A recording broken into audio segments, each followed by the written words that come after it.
Well, here we are, Moses. We are watching the Royal Rumble, live reacting to it. Massive pop. We started a little late. Also, we can skip ahead. We're just trying to skip over that stupid tag team match. Yeah, I don't even know who's in that. It's about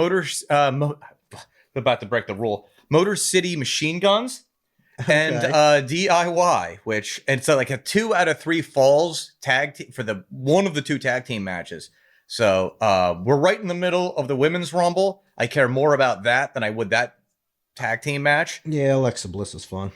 Yeah, we just started this right as Alexa Bliss is back. Massive pop for her. So, good for her. A lot of Hitman jackets out there. Yeah. For Indianapolis. People really like...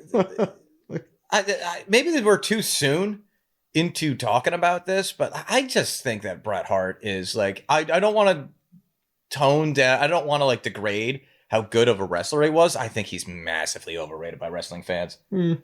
They talk about him as if he did... he was the draw that Austin or Hogan were. Yeah, he wasn't really. No, he was when he was the guy, the industry was going through the worst downtrend in its history. And it's not Bret Hart's fault, but it's not like he necessarily saved it either. Yeah, I guess he kept it kind of afloat. He kept it kind of afloat, but you can also say the same thing about Shawn Michaels and Kevin Nash. You can use that excuse for both of them.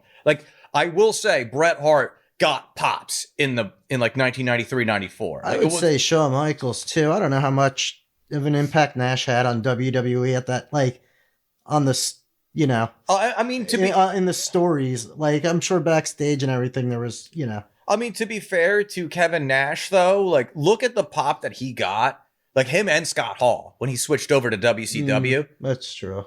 So, he was a guy, and he was getting pops, when he was Diesel, Big Daddy Cool, and all that stuff. I feel like Razor was more popular than he was, as far as, a fan favorite. I would agree with that, and that's actually probably one of the reasons why Scott Hall left the WWF. Is hey, man, what else? What else do I have to do? Yeah, him and Shawn Michaels match, the ladder match. Yeah, the ladder match in WrestleMania 10. I was there. That was a really good match, and that's that's the standard now for ladder matches. It's the benchmark. Yeah, you have to do this to get into greatness. Yeah, you have to replicate you have to replicate what Shawn Michaels and Scott Hall did. And there's going to be a ladder match in this Royal Rumble between Cody Rhodes and Kevin Owens, and I'm eager to see that just because you have a Royal Rumble. Then now you have the Women's Royal Rumble. I always enjoy these matches too. And then you have a ladder match. So it's all over the place. There's not one standard one-on-one match in an entire pay-per-view. And for the listeners, I am eating chicken nuggets while we're watching this. I haven't eaten all day.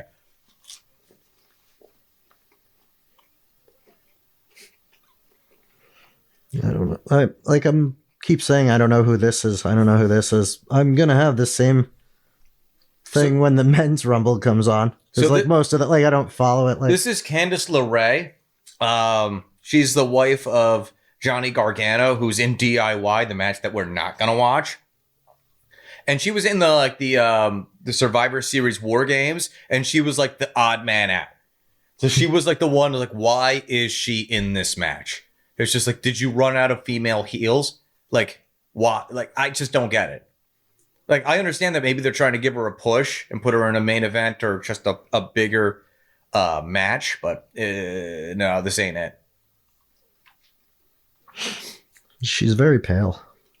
Well, that should be more my speed because I'm pretty pale. She's gaunt though. Yeah. Well, she's tiny. That's I there's a point that I make sometimes. I don't know if I've said it to you. That for female matches, for women's matches, I think they need a smaller ring. Because if you look at a woman like Liv Morgan or it takes Zelina Vega, they look so tiny. When they're trying to reach over the top to to do a tag, a tag in a standard tag team match. They look also like when you do a men's match and you got a guy like Drew McIntyre or back in the day like Andre the Giant or the Undertaker, they tower. They would go over the top rope just to step in. These girls are like they got to go through the bottom rope. But it would look weird with 2 ropes. I don't even know. I would just shrink it down. Like I would just make it a smaller ring, and just shrink down the height. There are girls that are massive, but that would just make them look more. Oh yeah, like imposing. More imposing. I think this is one of the. No, I don't know who this is. Stephanie Vanquier. I don't know, and I'm trying. Oh, okay, NXT. All right. Yeah, I'm with you on this one, buddy. I don't know who this girl is. So she's like a centaur. Oh no, her horns are gone. Were you gonna say centaur? Yeah, her horns are gone though, so I guess not. I didn't say. I'm gonna move this table over here, so maybe I'm a little closer to the mic, so it's just people watching and all that stuff. You know, just a little startling there. But like, do you remember? You remember that show, Mike Tyson, the Mysteries? Mike Tyson Mysteries? There was like one of the best. Norm Macdonald as the pigeon. Yeah. That was one of the best gags I remember from watching that show. Is like he kept thinking that Cormac MacArthur, the author, was a centaur, but he wouldn't call him a centaur. He said it's like maybe he's a horseman. It's like, are you accusing Cormac MacArthur of being a centaur? It's like I didn't say centaur. I said horseman. It's that joke, and we're still on a brand for wrestling because it's Mike Tyson. But the other one where he's like he's in the desert and it's getting like colder and he's like it's nighttime and he just like, he says like the most bizarre thing. It's just like oh I'm gonna lose my senses. Well, you know what? I'll lose but also my other senses are going to be heightened, like my sense of humor. And he just starts laughing, and he's in like no one is with him. The stuff that they got Mike Tyson to say in that show was incredible. That's a funny joke. Yeah. All right, who do we got here at 20? Was this 25? Yes. Oh, okay. So yeah, we had to do a little double back to see where we were. Oh, it's Triss. Oh, yeah, yeah. Why do they have their home flags? Like, it doesn't matter that she's fucking Canadian. Yeah, I agree with you. Because, like, Canadian, Puerto Rican, American, you have to salute those tits. Oh, wait. I think we're in the 2-minute thing. I can say that now. Yeah, Trish Stratus. Like she came into the business being like Vince McMahon's side piece. No, I thought that was the angle. One. I don't. It wasn't the actual Sable thing. Sable wasn't in the industry because of that. She was also did an angle with Vince McMahon of being her side piece. But Trish Stratus also did that. Like she had to like bark like a dog during one of the promos. Like Vince McMahon made her bark like a dog, which does not at all look bad. Yeah. With the things that have happened with Vince McMahon over the course of that's just last few years. One of them that they could air. Yeah. But for Sable, like she's run into all sorts of stuff. Like she had that angle with Vince McMahon. She's married, I think, to Brock Lesnar. Is she? Yeah. I thought that was Sable too. Yeah. Like was married to Brock Lesnar. Because she was married to Mark Marrow. Yeah. And I remember there being like a thing where it's like because Brock was into Sable or whatever, and he was kind of like so Mark Marrow was like, who the heck is like trying to like screw my girl? And then it was like pointing out that was Brock Lesnar. I'm like, all right, I'm not doing it. and Mark Marrow had like, I think he had like a Golden Glove boxer of some sort. Yeah. But it was Brock Lesnar. Like he had the experience in like 20 years as senior. 20 years as senior, and also like Brock Lesnar is built like a brick shithouse. Yeah. And like before he went to WWF, he was a champion in UFC, and then after he left, he was a champion in UFC. That's like, if you can do that, good lord. Because like Ken Shamrock, when he went back to UFC after being in the WWF, I don't think he won anything really. Wasn't he older at that? Like pretty old for that too, though. I think so. But when it's he also, went back to it. You go back to it, but also like you just kind of like lose getting older is definitely a part of it. But you like when you're doing professional wrestling, you're not trying to hurt. Yeah, you're actually trying to not hurt someone. So you can get like softened up to a degree. But so for Brock Lesnar to do wrestling for that period of time and then go back to the UFC and just win a title is ridiculous. I have nothing to fact check that. So you can all tell me I'm wrong in the comments. The 3 people that watch this. No. Are they watching now? No, we're not live streaming. Huh. That probably would have been the thing to do, but we're not Eric Bischoff, so no, that we're not going to get any attention with that. Plus, I've said shit and tits in the first like 10 minutes. So, oh, there goes Natalya. I like how some women wrestlers have to like kind of borrow from male wrestlers, like their gimmicks. Their gimmicks. Like Natalya has to use like the intro for Bret Hart's song or theme music. There was this one girl. Does Charlotte do Flair's? Yes, she does like a freaking remix of it. And then there was this one girl. Her name was Lacey Evans. Maybe it was Stacey Evans. I'm forgetting. I'm blanking on her first name. But she literally would come to the ring in like camo, but like, you know, more sensualized as the women wrestlers do. And her finishing maneuver was the camel clutch. So it's just like, you are just girl Sergeant Slaughter. I referred to her as Sergeant Daughter because it was just like, and then she couldn't get over. Oh, is this Charlotte? Yep, it's Charlotte.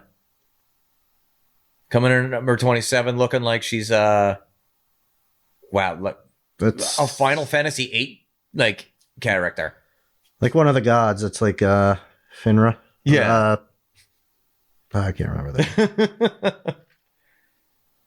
Well, at least we know that she's from the United States.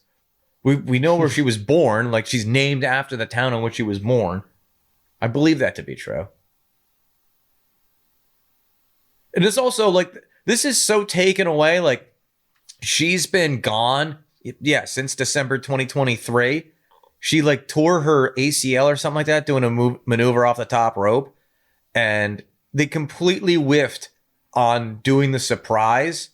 Oh, of her coming back. Her coming back because they did promos.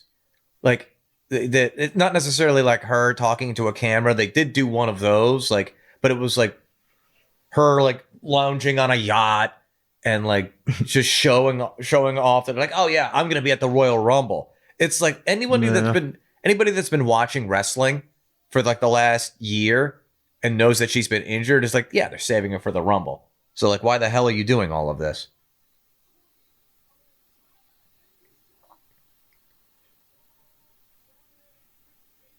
I'm actually curious as to who they're going to actually have go over in the Women's Rumble, though, because I can't quite put my finger on it. Like, I can kind of guess the Men's Rumble, and maybe I'll be dead wrong. Like, it kind of seems like they're telegraphing that CM Punk's going to win it.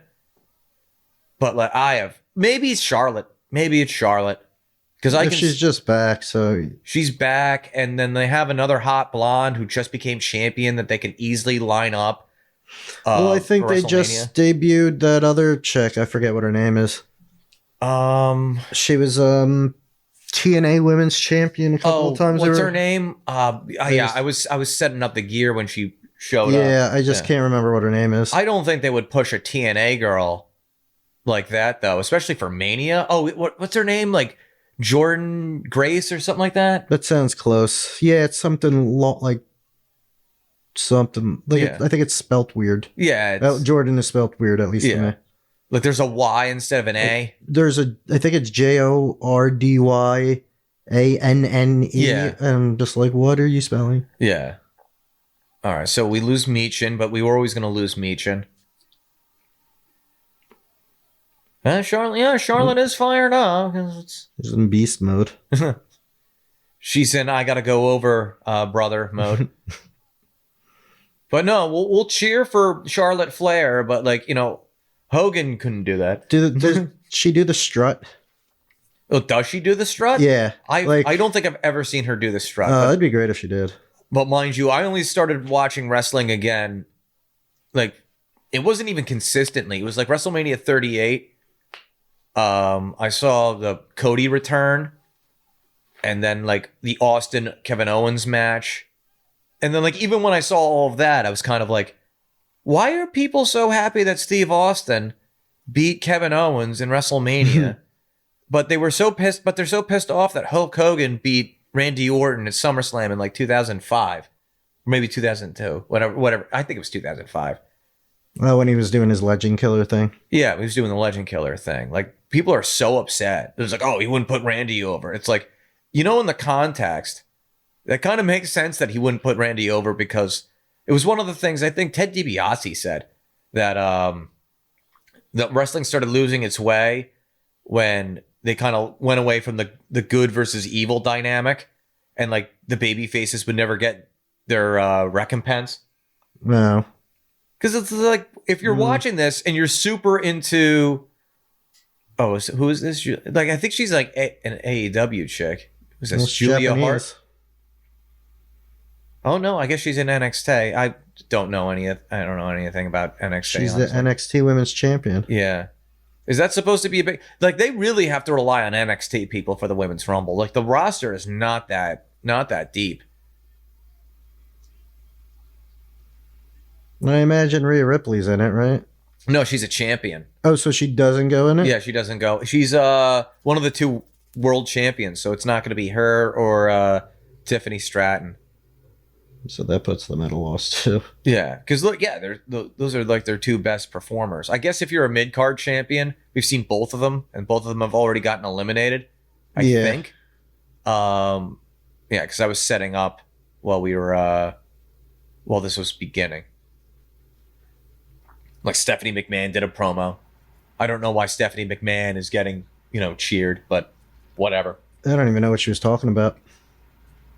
I don't understand how fans can hate some wrestlers. It's not even just like a Hogan thing. It's like a Flair thing. Like, some of these wrestlers will just get booed, but then like the McMahons, outside of maybe Shane, because I've heard like nothing but nice things about Shane McMahon, but like, you're gonna cheer for Stephanie, and they cheered for Vince. They knew Vince McMahon has been a shitbag for like the longest time, and they cheered for Vince. Like, I think it was when they came back from like the COVID lockdowns, and so the fans were finally back. Oh, we're actually there, yeah. And it's just, it just, to me, it's just it's so hypocritical. Like, you're gonna hate a guy, like, even for equal crimes. Let's just say Flair and frickin' Vince McMahon. Yeah. Who've both been accused of terrible sexual crimes. And you're just gonna be like, yeah, Flair's a piece of shit, but Vince McMahon is okay. And now more fans are kind of like, I don't think anybody thinks Vince McMahon is okay. They used to, though. That's the tragedy of it. It's just like, you just go, like, wrestling fans will go with like how the wind blows, so to speak. And that's kind of like what pisses me off. It's like, oh, it's okay to boo Hogan, well, fuck him. Oh, it's okay to boo Ric Flair, well, fuck him. It's like they were so quick to jump on Brock Lesnar because of his ties to that accusation. But it seemed to me like he never did anything to that girl. Like, what, he asked for like a video of her peeing? I think that's like the closest thing.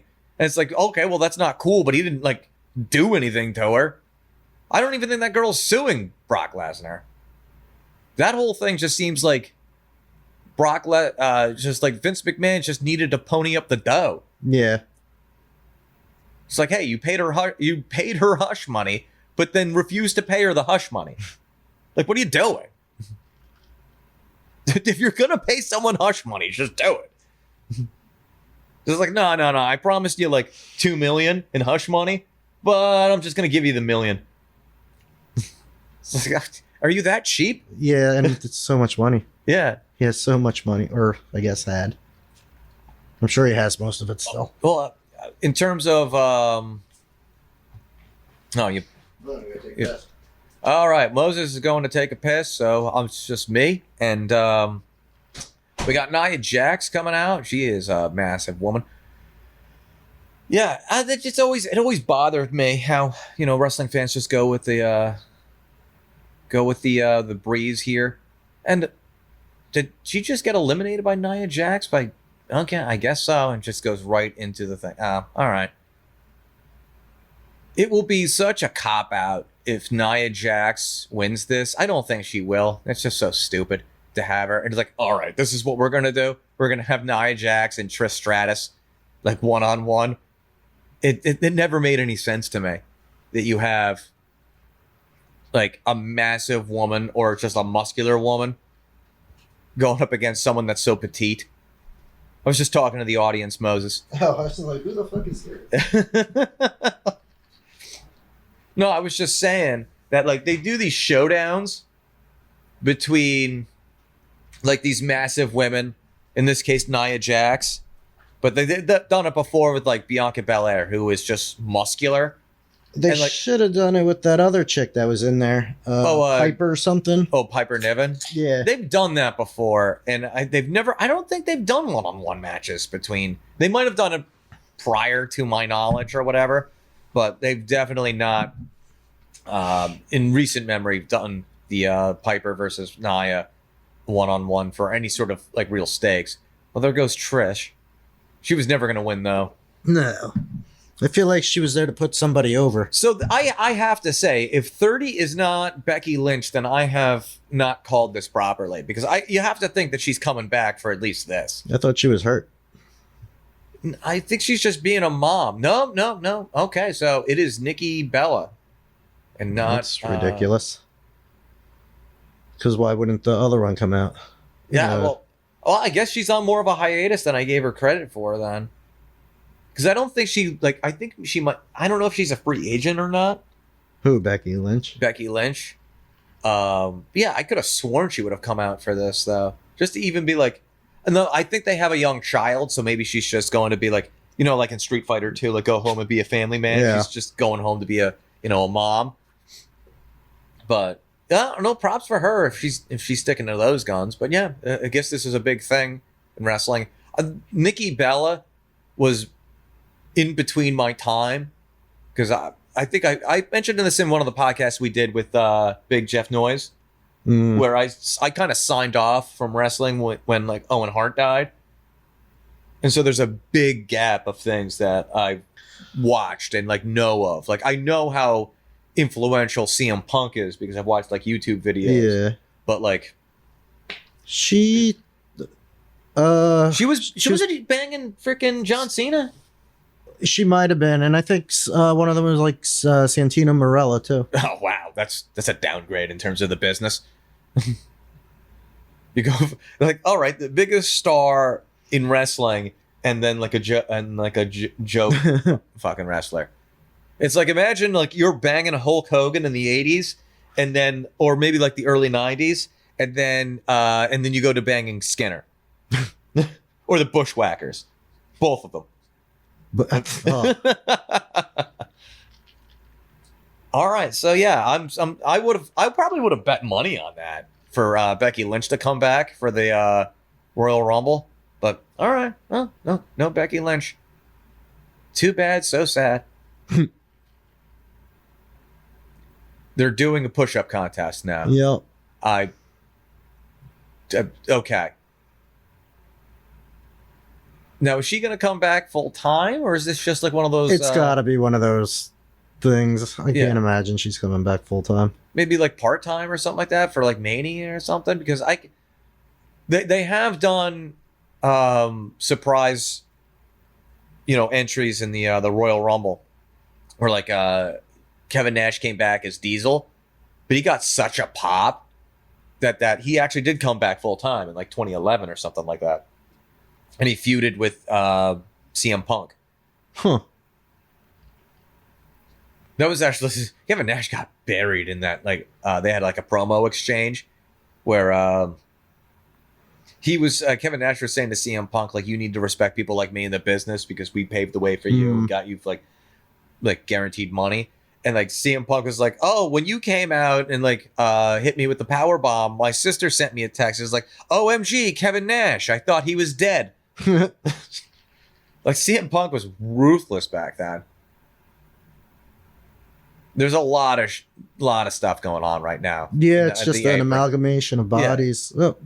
And there goes. Oh, her feet. No her feet feet has not touched. I hate that rule. Wow, there's a whole lot of people that just got thrown out. One of them, Bianca.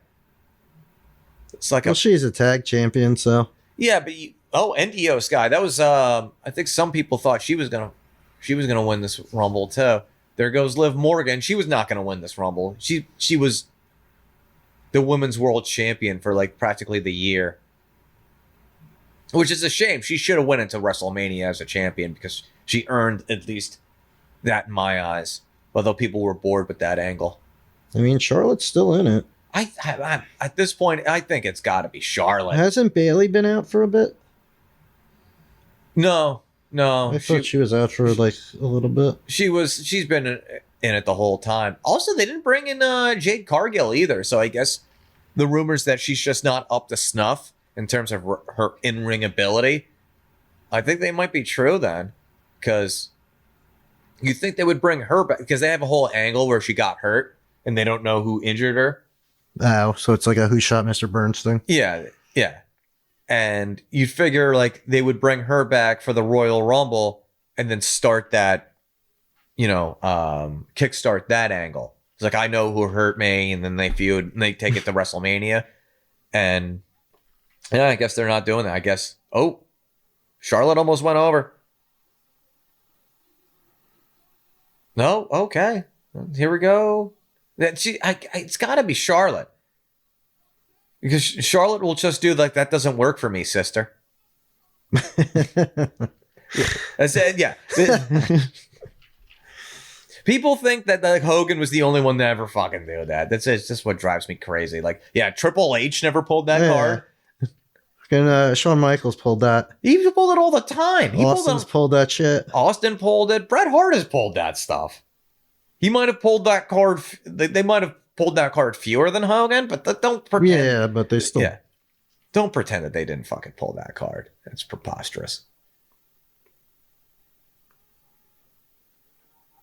We got some dead air here. We're just seeing who, like, we're down to like what, the last 5? Oh, there goes Bayley. Oh, well. So what is it, Nikki? Nikki Bella got eliminated. So it's Charlotte, Nia, and who is that other one? I don't know. Oh, it's Roxanne Perez. No, not the current NXT. I know she's in NXT. They can't possibly. Maybe this is her bump up. Yeah. I don't think they're going to have her. I think it's going to be Charlotte. Because they've... The overweight horse that is Nia Jax, that has been beaten into the ground. So they can't have her. What, like, who's she going to freaking face at WrestleMania that anybody gives a shit about? Trish Stratus? I mean, that's Trish Stratus, excuse me. It's not going to be Rhea Ripley. No, she's already eliminated. There you go. Yeah, so, yeah, it's got to be Charlotte, and she's going to go against Tiffany Stratton. That's probably why I got tongue-tied on that, because Trish Stratus, Tiffany Stratton. Similar-ish names. Yep, it's Charlotte.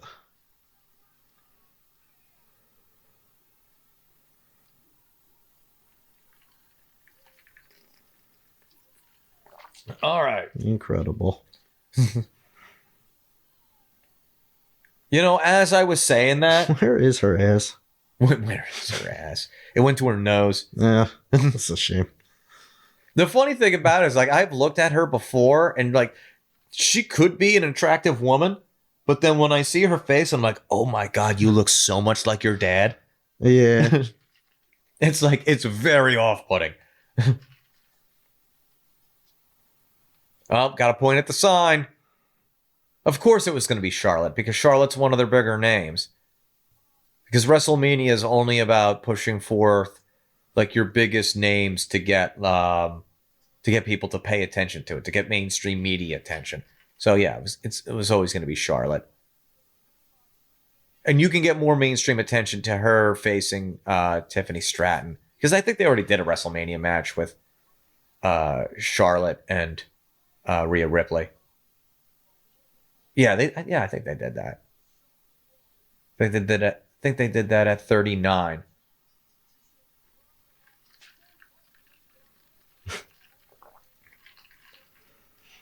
I also like how I like women, particularly like Charlotte Flair. They have to, they gotta like hit their shoulder because you can't do this. Yeah. Because that'll hurt a little bit too much. She's doing the open palm now. Yeah. All right, let's skip ahead. Let's see where we're at. Hopefully that tag team match. We are not talking about that tag team match. Too late. We just did. Well, that's the most. We lost the game. All right. Yeah. All right. We'll back up. This is the ladder match. Let's just put it here. We don't need to see Kevin Owens' entrance. This is apparently a ladder match for the WWE, but it's to me it's WWF Championship. Kevin Owens has the old Winged Eagle title because he stole it from Cody Rhodes at the end of like Saturday night's main event. But like Cody is still the champion. Oh, all right. So it's like, remember, like I think we were talking about that off mic, that WrestleMania 10 Intercontinental Championship ladder match, and it was between Razor Ramon and Shawn Michaels. Oh yeah, we were talking about that. Yeah, just before. And they both had the Intercontinental Championship because I think it was Razor Ramon who was the new Intercontinental Champion, but Shawn Michaels never lost it. Yeah, he had to like stop wrestling for an injury or whatever. Yeah, so it's sort of like that, but though Kevin Owens never won any championship, he just has Cody's. Yeah, he just took like this prop belt for one night only, and he did like this pop-up pile driver on Cody at the end of the night, stole the belt, and they've been feuding about that ever since.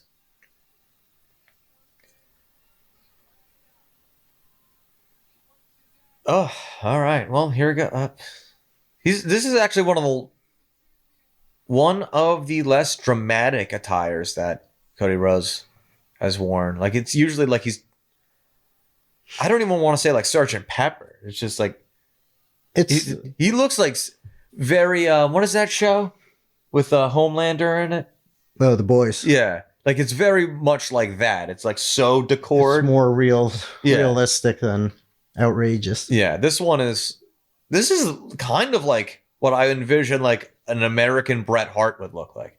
You know how that's fair, yeah. Because like Bret was always just wearing a leather jacket with some tassels on the shoulder or something like that. And that's kind of what this looks like. Oh yeah, that would be a Bret Hart thing. Yeah, it's just like USA Bret Hart. I can't think of a more Americanized name though than Bret Hart. It would have to be so generic. It'd be like John Smith. Yeah.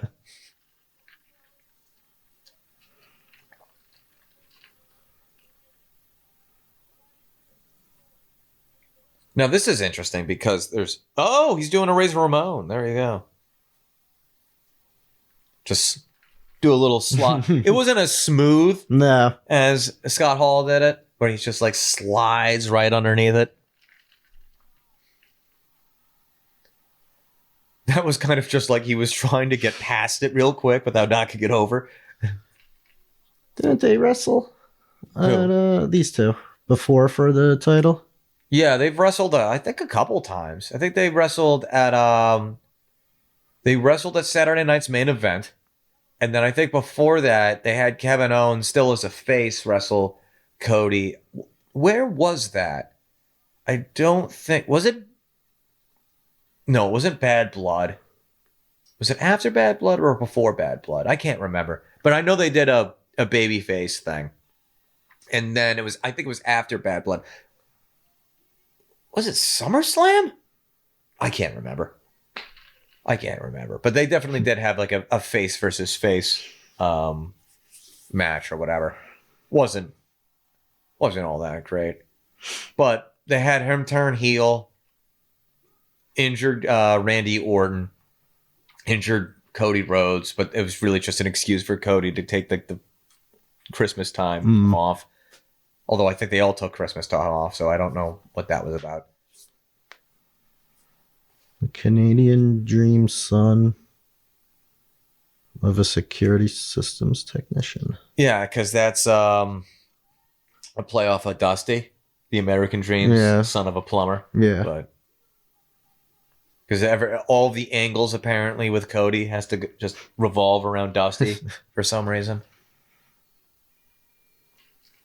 They can't just like all of the heel work has to revolve around.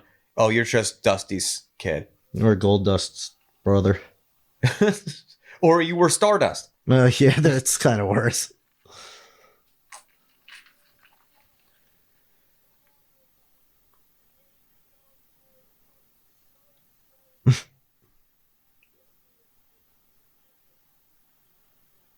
Are they chanting KO? If they are, then they might have to turn Cody heel. We have this at a very low volume. Hopefully it's not getting picked up by the mics because then I have to denoise everything after the fact.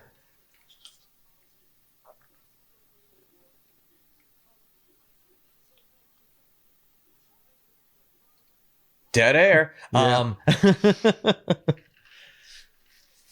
No, we're in this little moment here where they're just putting the belts on the hanger or whatever the heck you call it, and we're just waiting for the match to start. This doesn't seem as overproduced as some of the other pay-per-views, or even Monday Night Raw. Well, yeah, that first Monday Night Raw was. I would agree with you that it was overproduced, but it's better than how it looks on like USA or something like that. The last Rumble we watched, or maybe it wasn't.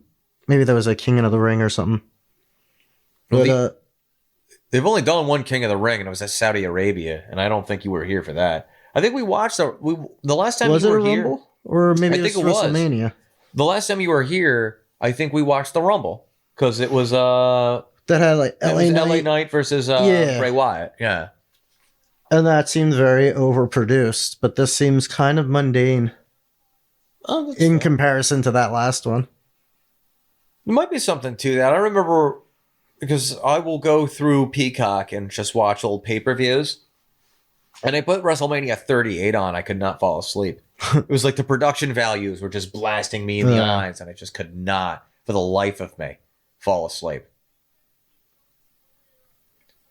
I hate this spot.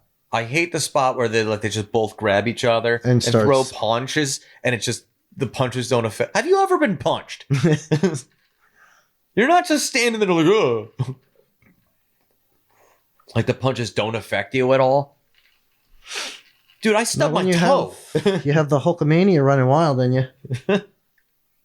Even when Hulk Hogan was hulking up, he would be punched and he would be like this, and then he immediately spring back up. These guys are just throwing punches as if they're not even landing. I hate that spot. It looks so fake.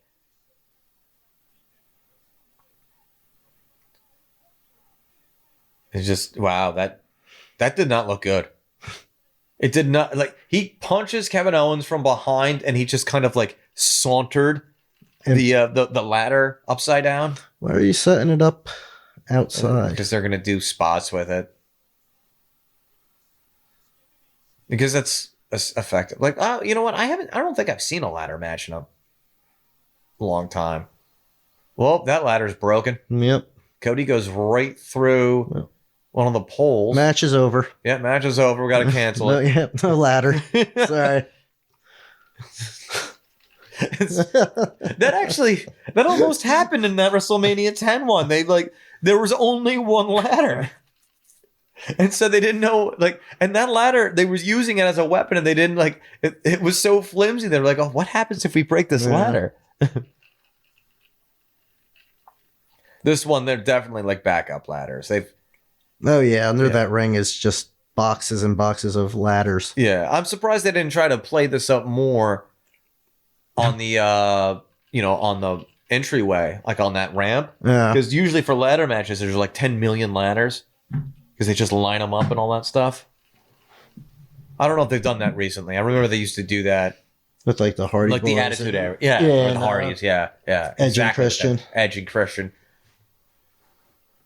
And like the Dudleys too. Like who? Yeah, even the Dudleys, like they didn't do too much of that, like high flying, but they would fucking hurt themselves. Yeah, well, the Dudleys, they were more known for tables. Mm-hmm. That's actually where it came from. They stopped doing ladder matches and they just started doing the TLC matches because it was the Dudleys. They were known for tables, as I said before. Edge and Christian were known for chairs because they did concerto. Oh, right. And it was the Hardys with ladders because they just would dive off of them. Jump right, climb all the way up and just jump. Yeah. It's like, oh, we could easily win this match right now, but like, nope. Let's do a somersault. Did he went right into the camera? Yeah. I feel like if a human head went right into a camera, the camera would at least be somewhat damaged. There would be smudges on it at least. Yeah. It wouldn't be pristine. Also, by the way, if your head hit a camera, you wouldn't just immediately like start punching back like that. You'd be flailing for a little bit. I know this is such edgelord stuff too. It's like, oh, we're criticizing something that's clearly choreographed, but like, you could at least make it look like a little bit more. I think we said this in the prior episode because the technology is like too clear, so like you can takes see away from it. Yeah, you can see that. Like, that really didn't connect.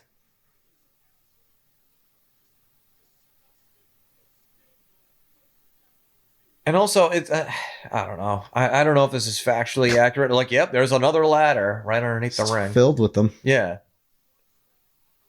that's the only thing that's supporting the ring. It's just it's built out of it's made out of ladders. Some of the fans in the audience, they're ladders. That would be a nice. That would be a good swerve, bro. It's like Vince Russo. It's just like some of the fans are just ladders. Turns out one of the opponents is actually just a ladder the entire time.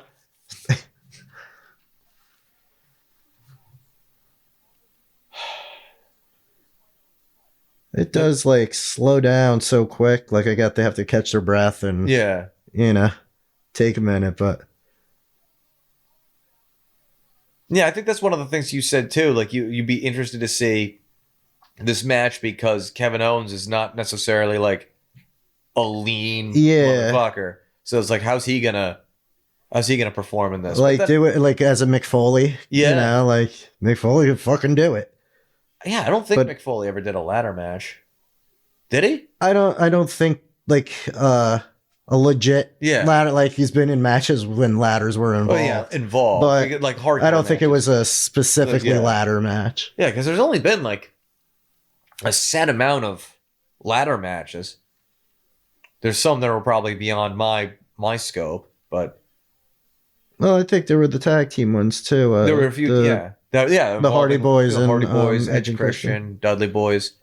The Money in the Bank match is just a glorified ladder match. Yeah, it is a ladder match. Yeah, and then they had I think WrestleMania 40. They had like 6 tag teams for both tag team titles, and then they didn't get unified. They actually got separated because they were unified effectively, and then they got separated and got divided over to SmackDown and Raw. Because if there's anything that the WWF needs right now is more tag team titles, as if that division has like a monstrous amount of depth. It's so weird because like tag teams were a thing, and then they weren't a thing, and then they were again. By the way, I want to point out, Moses, you are absolutely right. That underneath that freaking it's all ladders. It is all ladders. It is jarring. Like, I know we can't show you this because it's copyrighted, but like, for the love of God, when Kevin Owens pulls out that third ladder, I see 3 under there. There's still. 3 just on that side of the ring. Just on that side of the ring.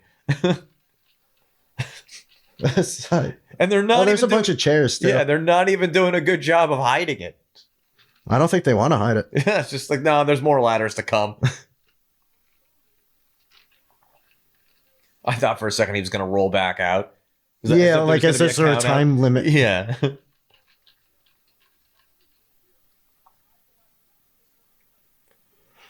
All right, here we go. Cody is lining this up to try to go for the belts, and he's gonna get. He's got a tinier ladder. Yeah, it's just like a step stool. Yeah, that ain't gonna reach. I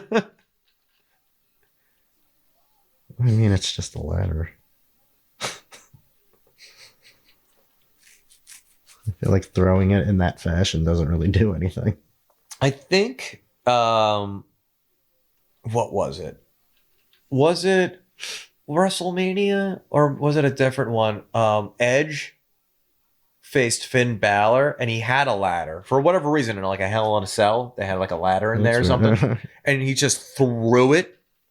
I could be mistaken. It could have been something else. I don't think it was a chair. I think it was a ladder, but he threw it right at Finn Balor, and like as you were saying, it's like, oh, what's that going to do? It like split his head open. But did he throw it like a dart, like, or just throwing it? I think he threw it long ways. So it seems kind of. I would have to go back and look at that. I also was that SummerSlam? I can't remember because that was like wrapping up the what was that, like that Judgment Day angle, because Edge would just nonstop face one of those guys, or he and his wife, Beth Phoenix, yeah, would face like Rhea Ripley and Finn Balor in like a tag team match, and that's actually when I think both of them, Edge and Finn Balor, got powerbombed by the opposite, like the chick on the tag team. So Rhea Ripley powerbombed Edge, and Finn Balor got powerbombed by Beth Phoenix. But it was also like assisted. They were on the top rope and then just snuck underneath them and did it. But then they took a couple steps with them, so it's not like they couldn't hold them up. No, I'm sure they could probably pull the move off. Yeah. Anyway. Yeah. Yeah, it's not like Beth Phoenix or Rhea Ripley aren't freaking jacked. Yeah. But it was kind of like helping them out too. I don't know. I don't know how I feel about those angles too. It kind of makes Edge and Finn Balor look like pussies. Yeah. Because that's what happened. But at least it had but it's even. Yeah. Because each, like, regardless of what side you're on, they're both looking good and the fool. Yeah. So. I harken back to Mark Marrow. Oh, here's Cody dangling off of the line, trying to get both the belts. They have to take both of them? Yeah, I think they have to grab both of them. I guess that makes sense.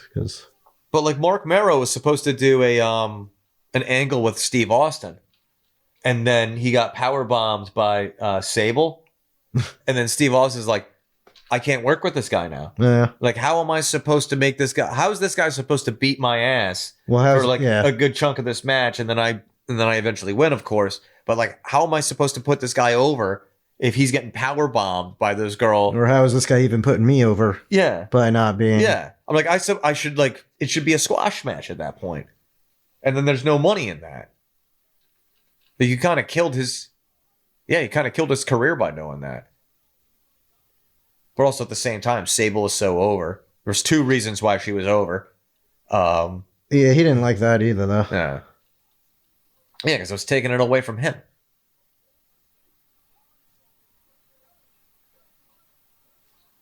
Yeah, I feel like that is a poor decision. Like, as long as you have upper body strength, you can impact the ladder. Like, you just bury Cody underneath the ladder and just start climbing.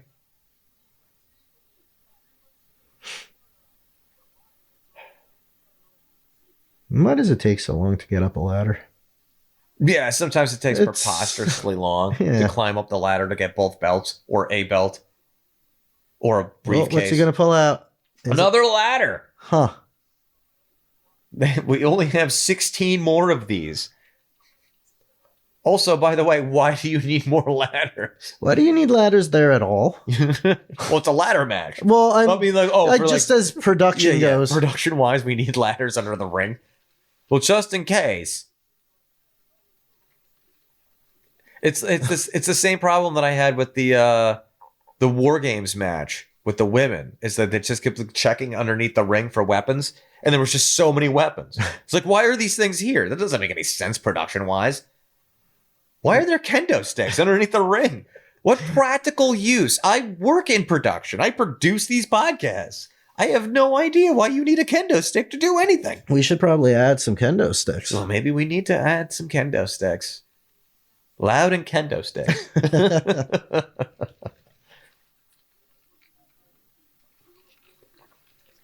Yeah, by the way, this episode it's like super chill. So we're not doing a whole bunch of things. We're just watching wrestling, having a good time.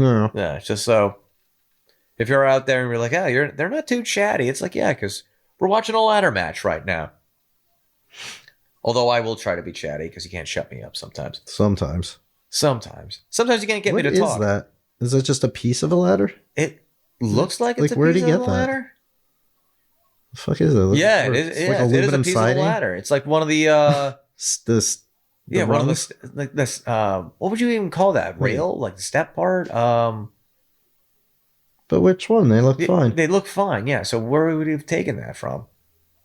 There's just pieces of ladder under. There's the also ring a too. ladder right there, right behind Kevin Owens. Well, maybe it's maybe off you of took that. it from that. I don't know. I'm not trying to find rhyme or reason in wrestling of all things. Oh wow. Oh wow. Okay. Is that the bionic piece of a ladder? Yes.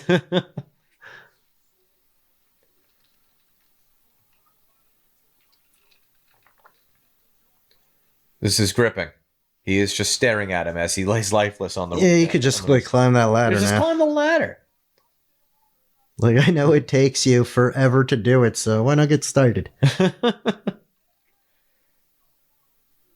Yeah, 619. Booyaka. Booyaka.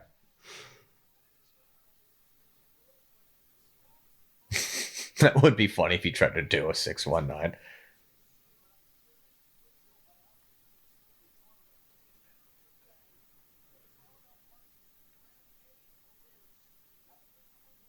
This is one of the things too about wrestling. Like I know I somewhat called the Women's Royal Rumble, but it's like it's clear as day who's gonna win this one. It's gonna be Cody. So it's just like Yeah, it would kind of have to be. yeah, it has to be like you're gonna make Kevin Owens the freaking world the WWF champion right before WrestleMania. Who's he gonna feud with? Why would anyone care? I guess it would still be Cody. It would have to be Cody again. And then, like, Cody's not going to be in the Rumble. I mean, yeah, he's not going to be in the Rumble. So, like, yeah, who's he'd have to he win fighting then? the Elimination Chamber. And so whoever wins the Rumble would have to pick Gunther and go after the World Heavyweight Championship. And, like, your best bet to have, like, an easy night 2 main event would be Cody versus like John Cena or Cody versus The Rock or something like that. So that means like The Rock or John Cena would have to win the Rumble? And Yeah. It's like, that seems stupid. I know, but that's like, again, WrestleMania is not about merit. It's about name recognition. Yeah, pageant, right?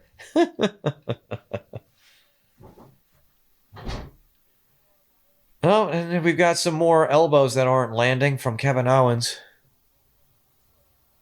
They're going to try to... Oh, yeah, they've been doing a big thing. Oh, turn that over. But, like, yeah, they've been doing a big thing about, the pile driver is a banned move. So maybe that spot will come into this match at some point.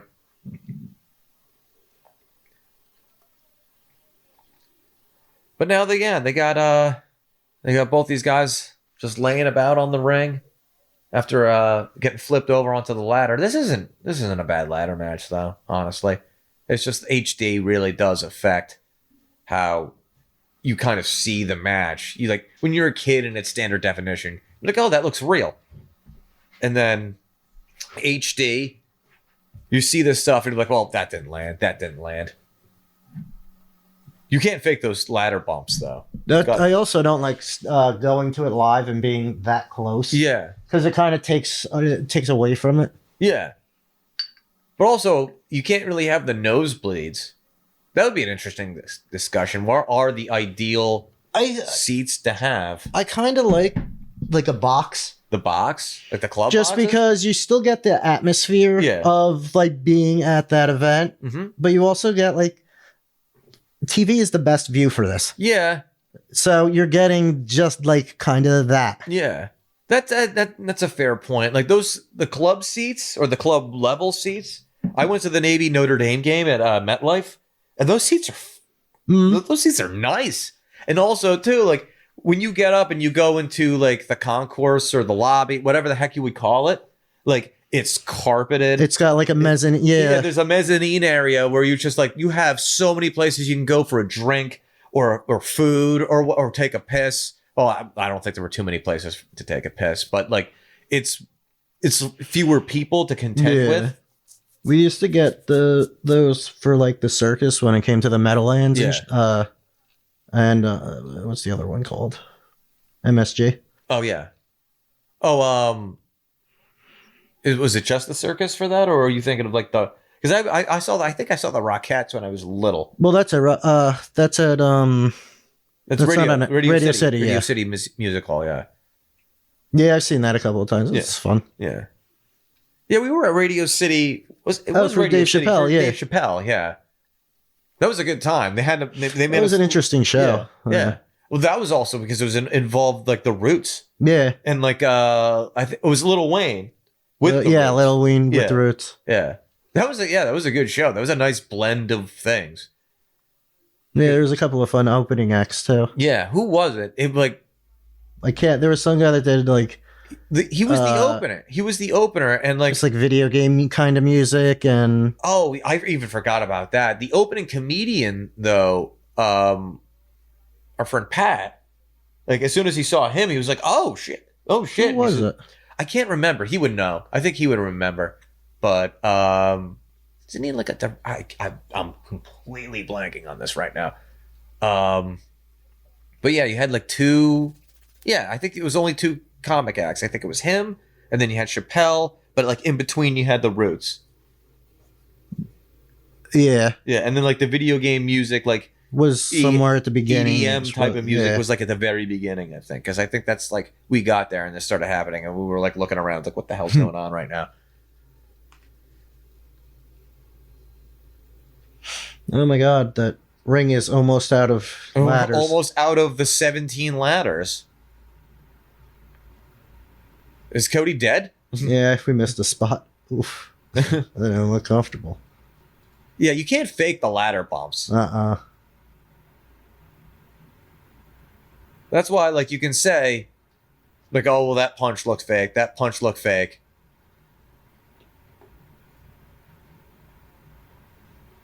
This is the fake part. This is an awful lot of people. Like, there weren't this many people when Mick Foley went flying off a cage. Yeah. He went flying. Like, that's the crazy thing about that Hell in a Cell match, too. He got thrown off the frickin' the top of the Hell in the Cell, came back, and then got chokeslammed through it, and his tooth went through his lip and into his fucking nose. And that motherfucker's still, like, he can't move practically. But when I met him, he like got up and like came behind the like came in front of the table and took pictures and shit. He was super nice. Yeah, like Mick Foley is like a sweetheart. But that's why I feel bad. Like he did all of those spots. I don't know if I said this on the podcast or not, but I feel bad for Mick Foley because like obviously that's how he got over. Yeah, but he did it like he liked doing that shit. I know, but like for me, I think I said this in the previous wrestling podcast, but like for me, like, bro, you didn't need to do that. All you had to keep doing was just like bang, bang. And then I like little Dan would be like, oh, that's so cool. He does bang, bang. Just limit your spots. Although that's not even like fucking Hogan. I don't think anybody was more careful in the ring than Hogan. Like Hogan didn't want to hurt himself and he didn't want to hurt his opponent. And that motherfucker has back issues like till next fucking probably Thursday. More from lifting weights. Well, it's lifting weights. It's doing the fucking leg drop over and over. Yeah, that's like the fucking stunner is kind of like a stupid move. Yeah. It hurts the person doing it more than anyone else. Yeah. Like that's kind of like why the RKO and the Diamond Cutter are safer moves. Oh yeah, because at least you lay flat. Yeah, you lay flat, so you just take some, like it will do some damage to your back, like both DDP. And but it's Randy not pushing Orton your spine directly into your fucking head. Yeah, it's not going. It's not. You're not falling on your ass and driving everything into your tailbone. At least then you can use at least some of the back muscles in your freaking back. You can fall. There's spots on your back you can fall on. And you're like kind of okay. I know like your butt is used so you can sit down. Like there's cushion there, but like just doing it over and over and over, it's gonna screw up your tailbone. And if you screw up your tailbone, you screw up your back.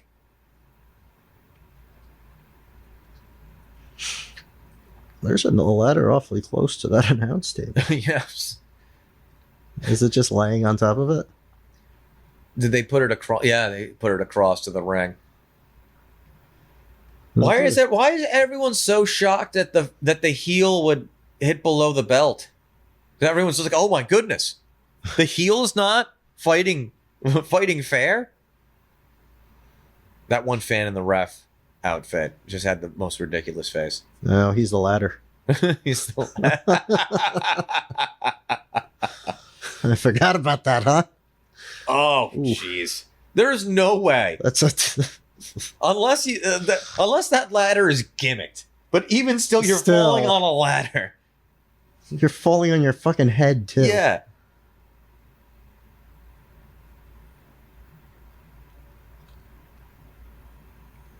Come on, that's the end of the match. Is it, though? It should be. Nah, he's all right. Here he comes. You can't, like, no? He took an Alabama slam onto a ladder that was stationed between the table and the ring. Oh, damn. Kevin Owens might be dead. And the Alabama slam is, like, considered to be one of the most painful moves that you can do in wrestling. Like, even when you're doing it straight, it's painful. I love how they have the ref. His job is to just hold the ladder. Yeah. Yeah, and to the surprise of absolutely no one, Cody wins and gets both belts. How far along are we? Should we skip right to... Can we skip right to the Rumble now? I don't know. I think we're caught up, aren't we? We'll see. There's Joe Tessitore. And Big E. All right. I think we're going right here to the lead up to the Men's Royal Rumble. So, number 1. Booyaka. 619. Huh. Rey Mysterio. I didn't even think he would wrestle. It upsets me that he is my height. Because That's because you're not Latin. Also because he's like, I think he had a lot of injuries too, Rey Mysterio. Yeah. But he took advantage of stem cells. Is that why his eyes are like that? Maybe. I don't know. But freaking Rey Mysterio, he had, was it back problems, knee issues or something like that? Because he's been doing this for a long time. I think it is knees just from like landing safely and all that stuff. And that was one of the interesting things too, to tie into, like, for me, it always comes back to Hogan for some odd reason. When Hogan did the interview with Logan Paul, he was like, I think I did see some of it. Like Logan Paul asked him, or one of his cronies asked him, you ever try stem cells? And it's like, Hogan's like, that stuff doesn't work for me. Might work for other guys, doesn't work for me. Like, Hogan just has a shitty fucking injuries and stuff like that. So I think it's the same thing for Mick Foley. I don't know if Mick Foley would be more aligned with trying to do stem cell research. Yeah, but I also think he likes the pain. It's kind of like a memento of it. Mick Foley can't move practically. Like, I've seen him in like interviews or just like in B-roll or whatever the heck, him trying to walk, and like I see him walking and I'm like, oh God, that's upsetting. Like, that it didn't need to be this way, Mick. And that's actually, like, we've been railing against it for a certain amount of time. And it's like, oh, look, that looks fake. That looks fake. That looks fake. But then they do those spots. Yeah. Like you just saw in that Kevin Owens Cody Rhodes match. I'm like, that's the shit that's gonna hurt you. Being able to throw a realistic looking fake punch is not gonna be the problem. That's just a time killer. Yeah. To get to those spots. Yeah, just to get to the spots. It's just like that. If you wanted to criticize modern wrestling, it's the spot fest. It's like, all right, we're just a lot. eating time till we get to the next, big time spot. And sometimes those spots look really cool. I think it was a Royal Rumble 2 years ago when Logan Paul and Ricochet collided in midair. Yeah. On the opposite ends of the ring. That might have been last year. I can't remember. It was either last year or 2 years ago. But yeah, that was a good spot. That was especially for a Rumble. Yeah. I don't know why you would do that in a Rumble, but like, why not? If it was the time to do it, that was definitely the time to do it. Yeah, that was like, I think that was the moment that I kind of took Logan Paul seriously as a wrestler, where it's like, bro can do that. All right. He puts in the work. Yeah. He's just such a atrocious cunt. I mean, that's what makes him a good heel. You're right. All right. Maybe I might have to bleep that out if we split this up. Oh, okay. Penta versus Rey Mysterio to begin this, huh? I don't know. I'm not impressed with Penta. Maybe it was who he was wrestling. What was it, Chad Gable? It was Chad Gable. And then he also wrestled... but Chad Gable? I didn't see... I only saw him in Chad Gable. You only saw Chad Gable? Okay. Well, I mean... Like, he's neat, but... Oh, Jesus Christ. They still have those long fucking entrances. Yeah, just where you... Goddamn quarter mile to get there. Man, the Ultimate Warrior would never last. He would just collapse. He's dead halfway done. As it turns around, like around the bend, he just collapsed. At least totally burnt out. You would probably still get to the ring faster if you just kind of like speed walked to the ring than you would. I think, what was it, WrestleMania 3, where they had the little platforms that moved so goddamn slowly. Oh, yeah, so they were kind of forced to. Yeah, they had to get into it. And then, like, poor Andre the Giant just lost to Hulk Hogan, and he's getting pelted with shit. And, like, and Bobby Heenan is getting pelted with shit, too. And Andre is, like, swatting it down, trying to at least help Bobby. That was back in the day when wrestling fans weren't complete nerds, though. It was like beer swilling, honest rednecks. Folk. Yeah, honest folk. Honest folk who thought it was real. Yeah, because it's real to me. Yeah. Well, that's a line from one of those nerds. It's real to me. Oh, almost lost internet, I guess. All right, Booyaka versus I don't know anything about Penta. I don't either. I just know that was like everybody was so excited, and I don't know. I wasn't impressed with his first match. I think Gable did a good job of putting him over. I was not impressed with his second match against Pete Dunne. I don't know who that is. You shouldn't. All right. You really shouldn't. Well, then I'll stick with that. I don't. But if you're going to start this Rumble with Rey Mysterio, this is actually a really good way to do it. Yeah, but they're wasting so much goddamn time. So the 2 minutes or whatever time it is. Have you watched wrestling? All they do is waste time. They should get some action between these two in. They shake hands. They're having a good time. They're gonna kiss. They're saying booyaka. See? They don't want to let go. Yeah. Never gonna give you up.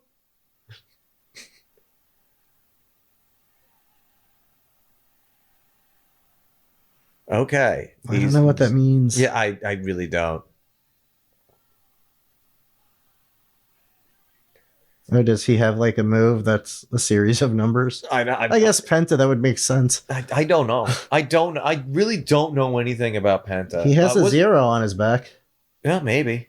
Oh, right. This is a Royal Rumble, not a real match. Yeah.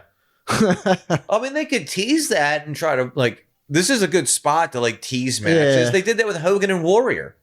Oh, that looked great. Yeah, that's. We've been shitting on how these guys don't look like they're throwing real punches and kicks. That kick by Penta definitely looked That looked very real. Yeah. That looked like he genuinely kicked him in the face. These punches look like they are not doing anything. That looked like he touched. But both feet? It looked like both feet touched to me, but I guess not. They could have screwed up that spot, though. They have a ref there. It's like, all right, I'm not going to call. Just like, oh, he's saying one. You know what? This is already like the Kansas City Chiefs. This is rigged. So which one of these is Taylor Swift?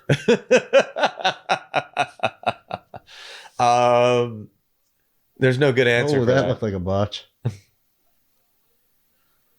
You can't be doing that with Rey Mysterio, man. That Yeah, I think it is his knees that are his like big issue. Yeah. I'd imagine like his back has some sort of issue too. He was wrestling when we were freaking like teenagers. Oh yeah. Well, here's Chad Gable. Oh, his job. That's kind of interesting. Because I think he was saying like because that fight happened because he challenged like the best luchador. The best luchador. Yeah. It's really upsetting. This dude had a freaking a gimmick apparently, and he was referred to as Shorty G. And he's 5'8". He's taller than Rey Mysterio. He's taller than I am. Taller than you are. It's a wake-up call, Moses. But all of those wrestlers. Nah, I'm done with that.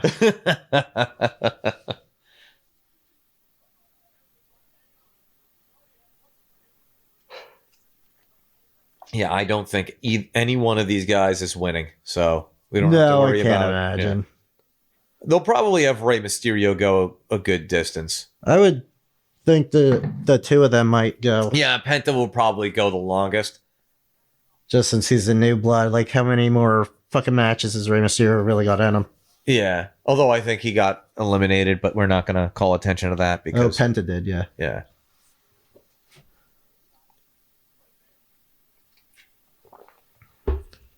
Unfortunately, they'll probably throw Chad Gable out pretty quickly. Oh yeah, that guy really needs to go over. He's such a good worker. Well, he's like the Kurt Angle now. Yeah, but Kurt Angle got an immediate push. He didn't lose, like he cheated. Yeah, but like he had an undefeated streak. They put like the Intercontinental Championship on him. They put the European Championship on him, and then he won the world title like relatively early on in his career. Like they pushed him to the moon. They are not pushing Chad Gable to the moon. I'm surprised they showed that again. Yeah, that did not look. That wasn't fair. It wasn't well done. Yeah, it's like he fell on his knees. Yeah, you're not supposed to do that.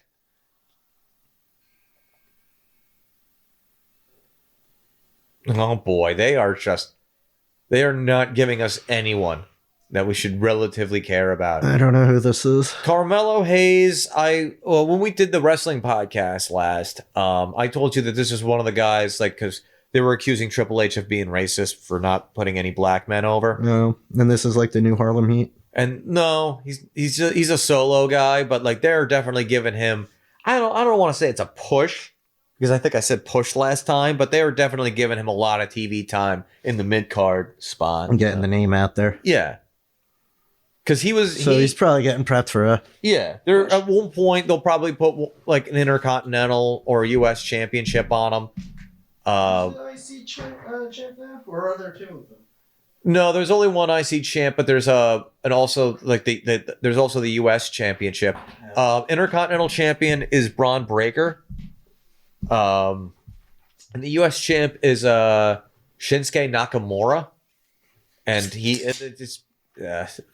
I don't understand why unless LA Knight wins the Royal Rumble and takes on Gunther and frickin' WrestleMania, I don't know why they took the US Championship off LA Knight.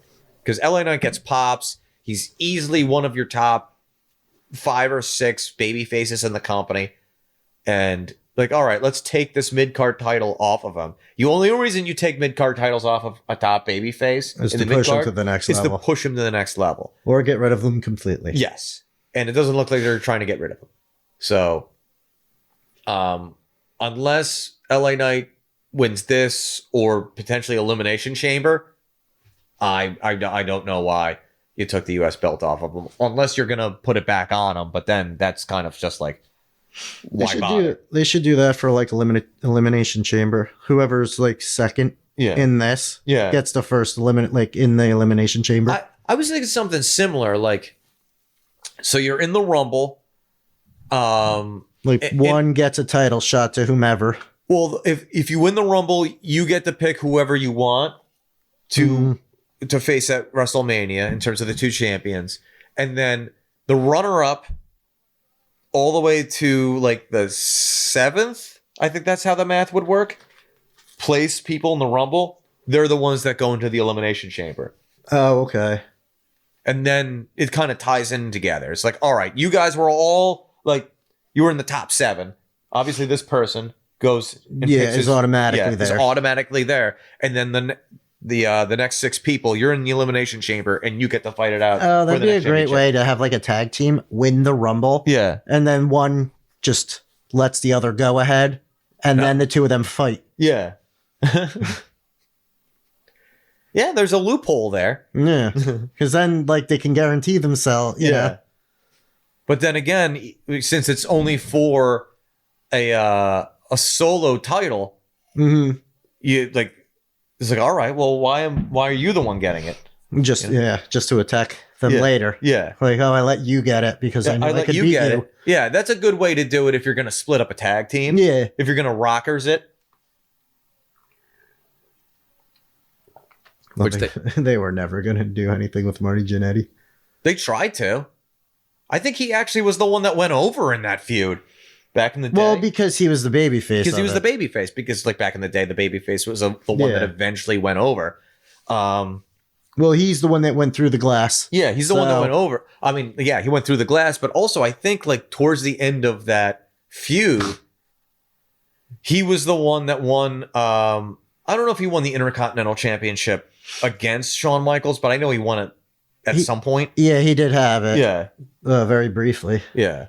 But like, I think he beat Shawn Michaels, but Shawn Michaels still was the one who got over just because he had the better gimmick. Yeah. Because eventually Marty Jannetty just had to go back to the Rockers thing with, who was it Sean Waltman? Was him and they 1, 2, 3 might Kid? have. I'm not sure about that. Well, you're the one with the phone, so you have to fact check May. Wow, this they built this freaking Rumble up as so stacked and having so many stars in it, and we are 6 people deep, and I could not give less of a shit. Who's that? It's Otis. Oh, I should know that since it says it right there. That one's on. It's just all mid-carders right now. Well, I know Rey Mysterio is a Hall of Famer, but like he's not in the main event scene in WWF right now. You got Penta, who might be in the main event scene at some point. Rey Mysterio, who was. Chad Gable, he's I think U.S. champion or something like that. Isn't he some sort of champion? Chad Gable? Yeah. No. They had a whole storyline where he was determined. It was 1, 2, 3 Kid. It was 1, 2, 3 Kid. Well, they were tag champions. Yeah. Yeah, because like Marty. Well, the one problem Marty Jannetty had, which is also the same problem that Shawn Michaels had, is that it was too much of a party guy. Also, there's a lot of people in the industry that do not like Marty Jannetty. Well, yeah, he went fucking batshit crazy, too. Yeah. And, like, there's a lot of people that don't like fucking Shawn Michaels because he was a little cunt. Yeah. But, and also, that's the thing. And he does acknowledge that. Yeah. And I don't know if he is any different, but it seems like, he's not quite that anymore. Yeah, there's like... Shawn Michaels was a pissant back in the day.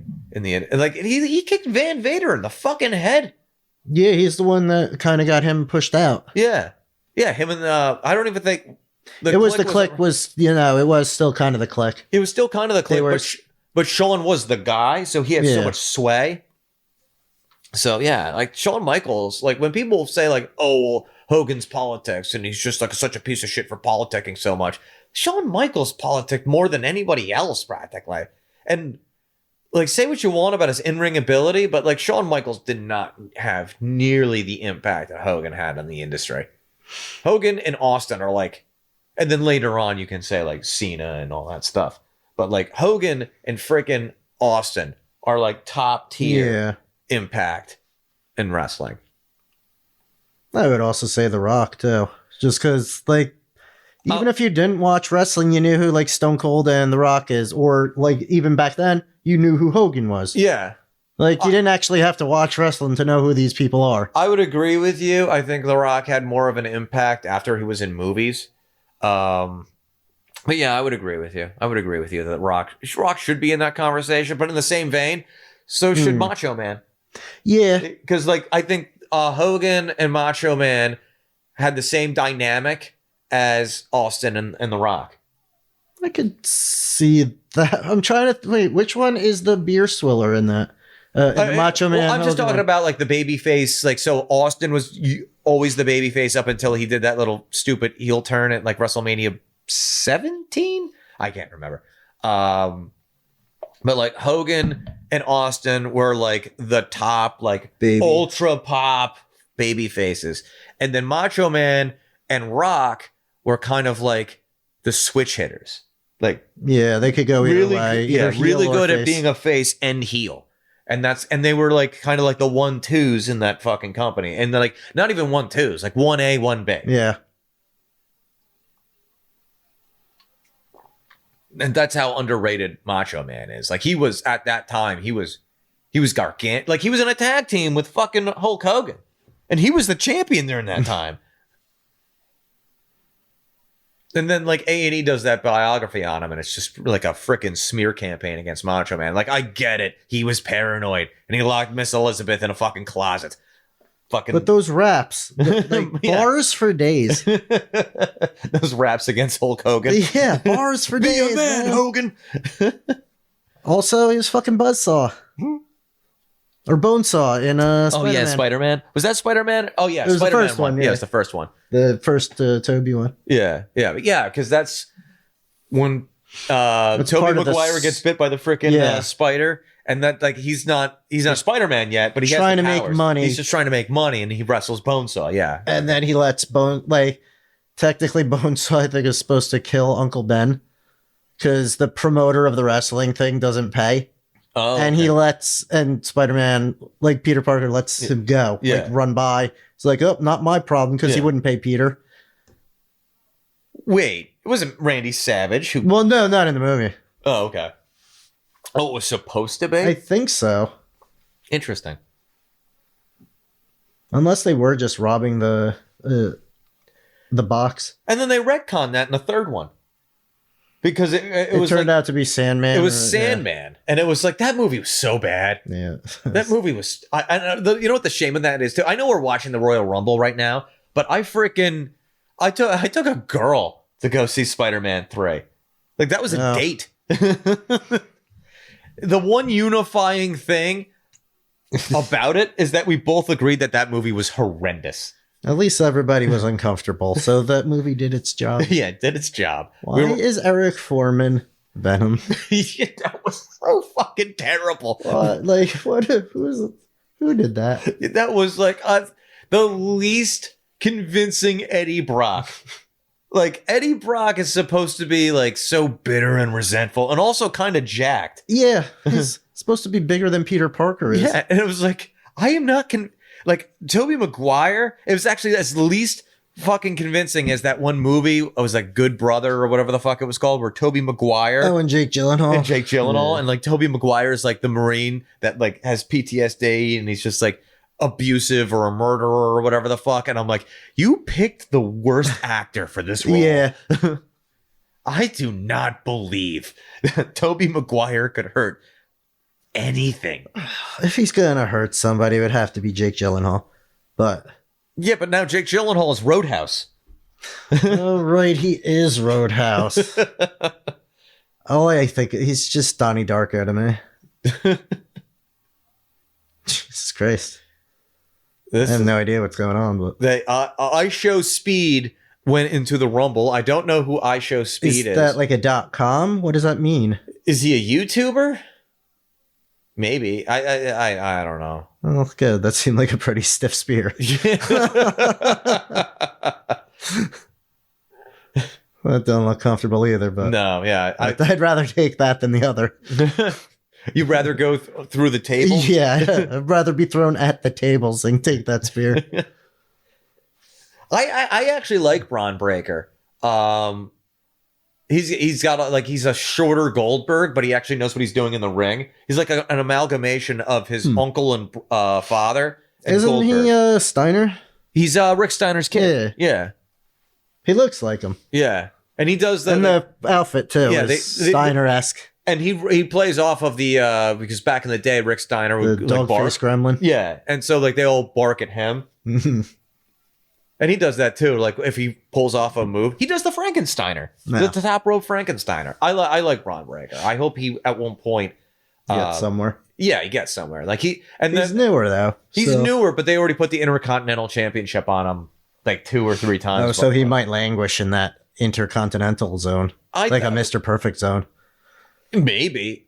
That's actually a good point because he's never won a championship. But also at the same time, it's not like Mr. Perfect never main evented because he had a feud against Hogan at one point. I think Kurt Hennig and Hogan were kind of buddy. They might have. I don't know if they were like buddy like Hogan was with like the Nasty Boys. Like Hogan had a crew. Knobs and yeah. I forget what the other ones. Yeah, I forget both of their names honestly. But like Hogan had his crew. It's the same basic thing, but like Hogan wouldn't purposely put his crew over. He would just give them opportunities. Like that's how fucking Brutus Beefcake main evented a Starrcade. Yeah, that's true. Like there's no reason he should be like as big of a name as he was. Yeah. Like I get back then it was like that kind of gimmick, and that was like the beginning, it's kind of the beginning of it where everybody had a job. Yeah. Like the Duke the Dumpster or and Brutus Barber Beefcake never did anything of note, really, other than the Piper's Pit thing he had. Yeah. The interview thing. So he was great at that. He got into that boating accident and that did that. And he got into the boating accident thing gave way for Hogan to come back, and then they feuded with Money Inc. And then and that was what IRS and DiBiase. Yeah. With Virgil and like on the side. I think Virgil had already split off from Ted DiBiase at that time. Also, if you go back and you watch Virgil at that time, especially when he's splitting off against Ted DiBiase, is so underrated how over he was at that time. Like he was getting pops. Well, I mean, look at he's wrestling at that time. You know, people loved to hate $1 Million Man. Yeah, that's how good of a heel $1 Million Man was. When I was watching, because what was it? Last Saturday, I had Saturday night's main event, and I said, and this will come out before the episode we just did. I had just got home, and as soon as I saw Ted DiBiase, I'm like, ooh. I was like, Ted DiBiase, Jake the Snake, Hogan, Piper, Macho Man. Those are like that era to me was wrestling. So whenever I see any of those guys, I'm like, oh shit, he's here. Like the guys who lasted longer, like Undertaker. Well, I don't Undertaker really associate it with my childhood. Like he was with them. Yeah. But on their way out, it was his start. I would still associate Mark Calloway with them though, because I knew who Mean Mark Callis was. Because but what was he really doing in WCW? So the one way that I really knew of him is like was it 1991 Great American Bash? I had that on cassette. Okay. And so I would watch that pretty much on repeat sometimes. And he had a US title match against Lex Luger.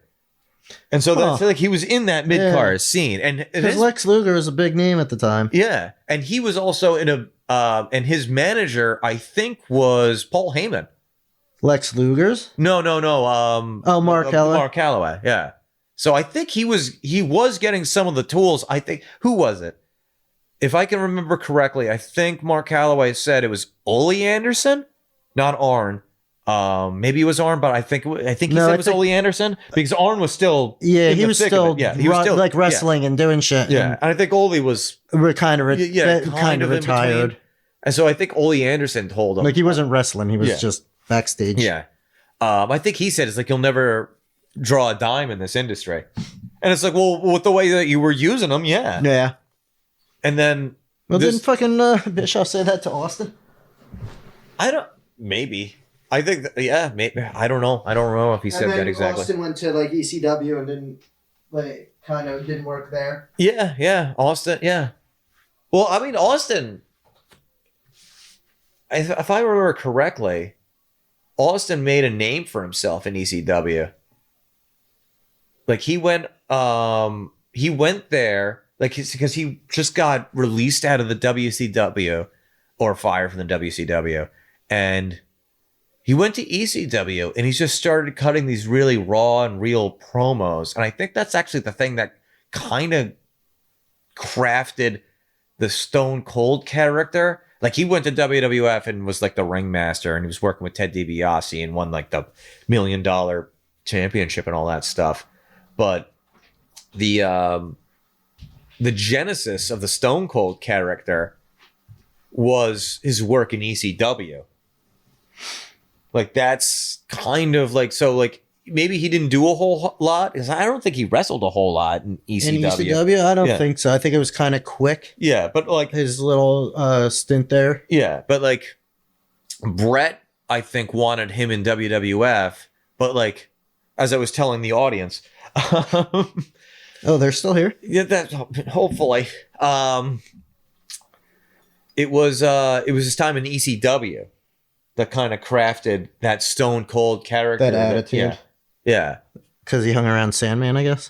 I don't. Well, kind of the same character. Yeah, but I think I like the Austin one better because he's better talking than Sandman. But yeah, and doesn't rely on kendo sticks all the time. He relies on beers, beer cans. Yeah. Well, he was crushing the beer can right too. Wasn't it? I used to watch so I did watch ECW a little bit back when I was a kid. But it was always on a weird channel. It was always on kind of public access. Always some kind of hard to find. You couldn't set your watch to it. Yeah. But I remember saying, like, I did like Sandman. Because, like, being, like, 13, 14 years old or whatever the fuck age I was when that was happening, I was just like, oh, he just crushes beers and walks through the... Yeah. Yeah. Like, I also... But I didn't understand the difference between Sandman and Tommy Dreamer. It's like, is this that... Is... Tommy Dreamer. One wasn't Sandman blonde? No, I just didn't understand the difference between like the character, but also like I don't think I ever saw them together. But Tommy Dreamer is the innovator of violence. Well, no, it was how little I actually got to experience with ECW, because I think when I was a kid, I thought Tommy Dreamer was the Sandman's real name. Oh, they were the same person. Yeah, that they were like the same person. He was doing some kind of Mick Foley shit. Yeah, because I was just in that I was in that mode where like Sandman is Dream, and so Tommy Dreamer dreams. Yeah, I could see. So then he must be Dusty Rhodes. I'm just using your logic. Yeah, that's fair enough. I don't think. Oh, actually, no. Dusty did work at ECW. That was one of the promos that Cody did with Paul Heyman. Is apparently, first of all, before we even get started, I want to thank you for hiring my dad at a time that we didn't have any fucking money, and you brought him into ECW. So I think, so I guess he did work at ECW for a brief period of time, because I don't know. It was probably more into the managerial or just production aspect of it. Because that was... like booking or something? Yeah, because at that point, that was... it had to have been in that period where Dusty wasn't active anymore in WCW, because like Dusty was in WCW, he was a commentator, he was a booker, and then maybe it was somewhere around that NWO time frame. He was gone. Maybe it was like 99? I'm just spitballing on that, but I think that's what it was, because he kind of falls off of the map in WCW after a while. Like he aligns with like the NWO Wolfpack at some point. And Dusty, yeah, he's like, and then he's just kind of gone. And then he's just gone after that. So like the Wolfpack is like 98. If I remember correctly. It's somewhere around there, because I remember the WCW game. It was like NWO they had like a WCW versus NWO, and then an NWO versus the red NWO, like Wolfpack. Yeah, the Wolfpack. And then they still had like BWO in it. And I think maybe the start of the. Oh wait, was the Latino World Order WCW, or is that was WWE? I think at It's that point. both. Latino World Order is happening right now in WWF.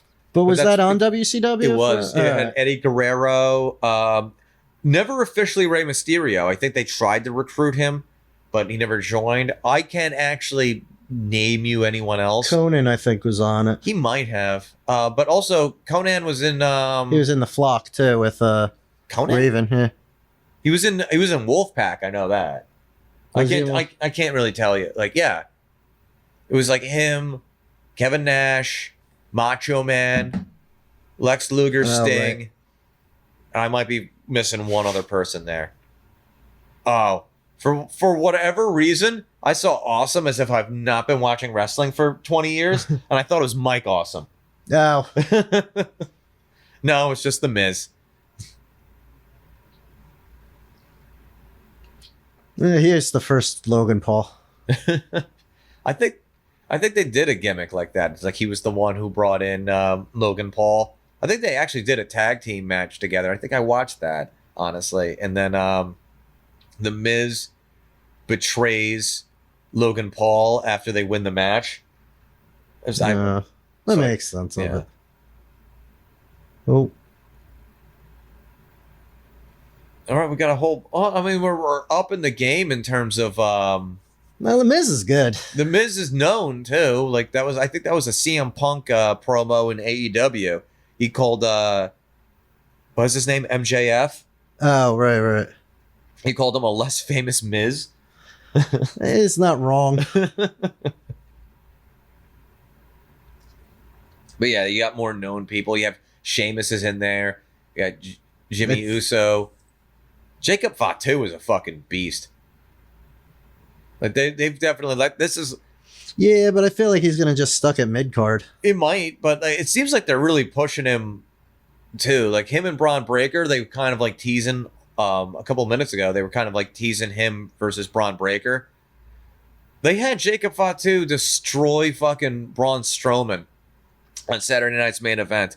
I think I was bitching to you about that off mic, where it's just like he keeps doing these like moonsaults on Braun Strowman, and the fans are like, "Oh, one more time, That's so stupid. And it's like that Brock Lesnar thing when he fucking wrestled Angle. He stopped using the shooting star press because he was a little too big to do it. Like he had done it multiple times in the past and did it well. But it's like, come on. Why? He fucking almost landed on his fucking, like he almost broke his neck. I think he gave himself a concussion. Oh, here's the dude that we were gonna spoof his theme song for you. Oh, Joe Hendry? Yeah. Is that right? Yes. Say his name and he appears. Moses. I will drink with Moses. I'm so out of it that I had just imagined he was AEW. And that's why I never heard anything about him other than like the few things you told me. Yeah. He actually got a pop too. He's attached with what? TNA? TNA and WWF have like a partnership going right now. Oh, okay. Because that's why they were touting that other girl in the Rumble. I forget, Jordan something or other. Grace? Jordan Grace, maybe. She's like 3-time TNA Women's Champion. Oh yeah, this dude's getting a fucking monster pop. So they're gonna have that belt off of him pretty soon. He's gonna be in the fucking main. I'm gonna be honest, I can't tell him and an LA Knight apart. You know they what? look the same to me. You know what? That would actually be a good initial feud. The LA Knight, yeah. Yeah. Who do you boo? They're both pretty over. So. Oh, also, Dan, I got a new job in booking for WWE. Oh, okay. When does the podcast see any of this booking money? Probably never, because I am a selfish person. I mean, you'll know when it happens because you won't see me. There's a really good joke in there too, aside from the one that you just told, which is funny. It's just like, listen, Dan, I have a really selfish streak, and by streak I mean life. All right, so who is this? Because we have this pretty low, but we see a whole bunch of Blue. Oh, it's Roman Reigns. The one tribal chief? Original tribal chief, but original. also over the counter. Huh. Yeah, that's what I say, just from medical. It's like, oh, he's just a fucking bear. All right. Whatever. It is ridiculous because I have railed on wrestling fans for being so hypocritical, or just being so, it's just so easy to go with the wave and all that stuff, or go with the wind or whatever.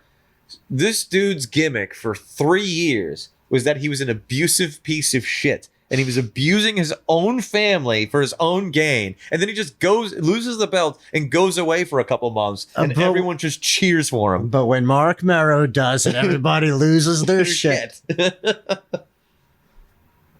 Yeah, he had like leukemia. And, like that's why he was out for a bit. And yeah, I mean, I would understand why you want to fucking. I'll phrase it this way: I hate him because of that. You hate him because he has leukemia, or had? Are you the Philadelphia Flyers? So Roman Reigns gets criticized a lot by like internet wrestling fans for having like that part-time schedule type of thing. Yeah, that's the only reason he had that title for so long. Yeah. Like undefeated streak. Yeah. Because you're gonna have it if nobody's fucking wrestling you. But in my opinion, a guy like Roman, who's like, let's leave the leukemia stuff out of it, who has just been the guy for so long, you kind of fucking earned it. Like, if you're like, it's, to me, it's like the same thing. Like Hogan didn't do a whole lot of wrestling on Nitro. That's fair. Well, then it didn't matter. But like, I mean, like even when it was hot, like he did wrestle on Nitro because one of the biggest matches in Nitro history was Hogan versus Goldberg. But like Hogan had his own schedule because he was fucking Hulk Hogan. Yeah, he has other things going on. Yeah, Roman Reigns doesn't show up for a few months because he's Roman Reigns. He's earned that because he's a draw. The one problem is that at one point Hogan in WCW, he's like, all right, I'm not going to have the belt for a little bit because we'll put it on Goldberg and I'll have a tag team match against fucking Karl Malone and DDP and Jay Leno. And honestly, good for fucking DDP to get into that. Yeah. Because, yeah, it's a stupid fucking match. Yeah. But also, it's a huge fucking match. Yeah. With like Karl Malone and Dennis Rodman. Hulk Hogan. Yeah. It's like, if Hulk Hogan's doing it, yeah, why wouldn't you do it? You're in the main event. Like, and get that money. And that's a huge thing for DDP to be in that match. Yeah. Because, like, it was Macho Man who kind of was like, all right, brother, I'm going to take the diamond cutter tonight. Like, that was a huge thing for him in terms of, like, forward momentum for his career. And then you have this match with Hogan. The one thing they whiffed on with DDP, really, they should have put that belt on him so much sooner. Like, putting the belt on him in, what was it, 2000? Even 99 was too late. He did eventually get her, but it was at the tail end of that company getting bought up, like that whole thing, where their title doesn't really matter. I contend that it should have been either DDP or Bret Hart who ended Goldberg's streak. I think it should have been DDP. DDP, I think. Bret Hart's already had enough accolades at that point. Yeah. That, like, what do we do? Like, why are we doing that? Yeah. My thesis for that is that Bret needed the bump in the Southern Territory of WCW. Like, he wasn't really over in WCW. And then DDP should have done, like, I could tell you a tactical reason why Bret could beat Goldberg. He outsmarts him in the ring. Like, Goldberg is just so, like, in your face. Yeah. the other thing that it logically should have happened at freaking Halloween Havoc is that, he puts him up in the freaking jackhammer and all that stuff, but like DDP lands the diamond cutter and just puts an arm over him and wins, and that crowd would have went ape shit. And instead, they put it on Kevin Nash. Yeah, who didn't need it? He didn't need it, and also at the same time, it didn't go anywhere because the very next night they did the finger poke of doom. And you could say like, and Hogan's actually apologized for the finger poke of doom. I don't know if that was his idea. I don't know if it was Bischoff's idea. It was kind of dumb because I remember it seems a Russo-ish kind of thing, but I don't think he was there. He was not there. I think he was probably still at WWF. It was probably Kevin Nash then, because the two of them are very similar. Yeah, like granted they have different bits about them, but they're closer than they are farther apart. I think it was probably a Hogan idea. Just because Hogan apologized for it. Like, why would Hogan apologize for it if it wasn't his idea? That's fair. And Kevin Nash just kind of doesn't even acknowledge it. Like, he just says it was a stupid idea. So I was probably a Hogan idea. Hogan probably thought it would get more heat on him and the NWO as they bring it back together. But it was like at that point, it was just NWO kind of ruined itself. Yeah. Also at the same time, I don't think that was as bad as we make it out to be in hindsight. I think the worst thing was legitimately Bischoff telling Tony Schiavone to give the result away for of the match of Mick Foley getting his title, because I can remember because I stood and because I was actually more into WCW because again Hogan Mark. So I was like, Nash versus Hogan. That's awesome. I'll watch that. And then they did the finger poke of doom. Hogan covered them. And I'm like, all right, NWO is back together. I'll switch over to Raw now. And then I watched the end of the fucking Mick Foley Rock match. It was just like not only was it a dumb idea to give it away, but you gave away the match was too short because it was just this like, it didn't cover that. Yeah. It didn't cover that time. Like, it probably wouldn't have been... It drew more people to it than what you were trying to do. Yeah, it drew more people to it, but also at the same time, like, in my example, there was probably countless, like, all of those people who switched over probably just saw what I saw. It's like, all right, Hogan won, and WO's back. I have all the information I need. What's going on at Raw? If you had actually made that into, like, a somewhat of a match, and then kind of had that little turn at the end, WCW would probably still be around because it probably doesn't. Think that was the apex moment? There's a lot of people who think that the finger poke of doom is the fucking reason why WCW is not around anymore. Because people just go back and say, it was the main event of Starrcade 97. It was this, it was that. So maybe I'm being a little bit hyperbolic when I say that, but if you still had that, they probably don't lose the catastrophic amount of viewers that they do over a period of time. I think it's meant more as a metaphor of the company in it of itself. Yeah. Like that. That's a fair. That's a fair thing. Like it's clear. And then it was like in front of people's faces where typically that kind of stupid shit was behind the curtain and you didn't see it too much. Yeah. Where this is just like a slap, like a dick in your face. Like here it is. Yeah.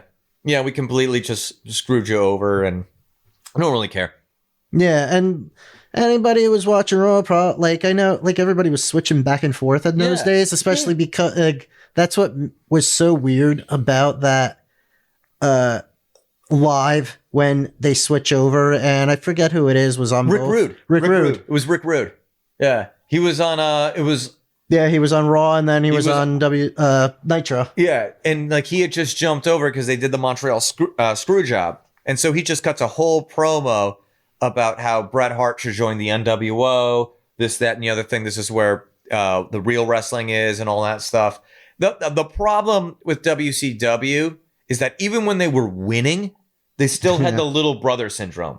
Like they could just not get the WWF out of their mouths, and I think ultimately, beyond all of what we talk about, whether it was Sting, Hogan, and 97 Starrcade, Hogan versus Nash in that episode of Nitro, or even just screwing up Halloween Havoc, where people who bought the pay-per-view couldn't watch Goldberg versus DDP because it ran too long, because they didn't know what the timing was. Wow.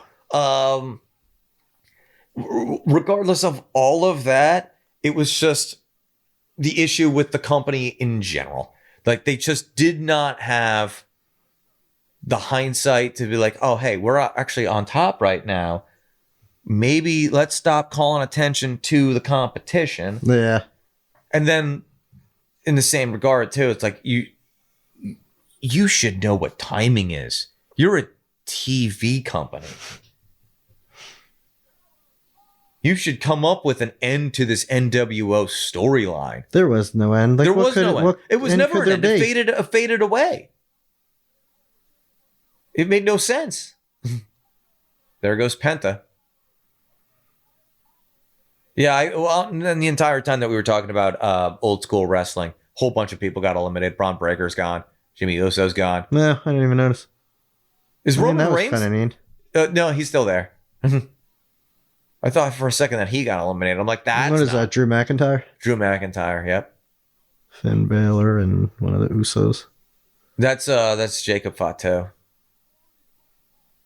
Or unless you're thinking of Shinsuke Nakamura, the dude that's dressed like a ninja. Oh, and there's Jey Uso. Oh, we're already 20 in.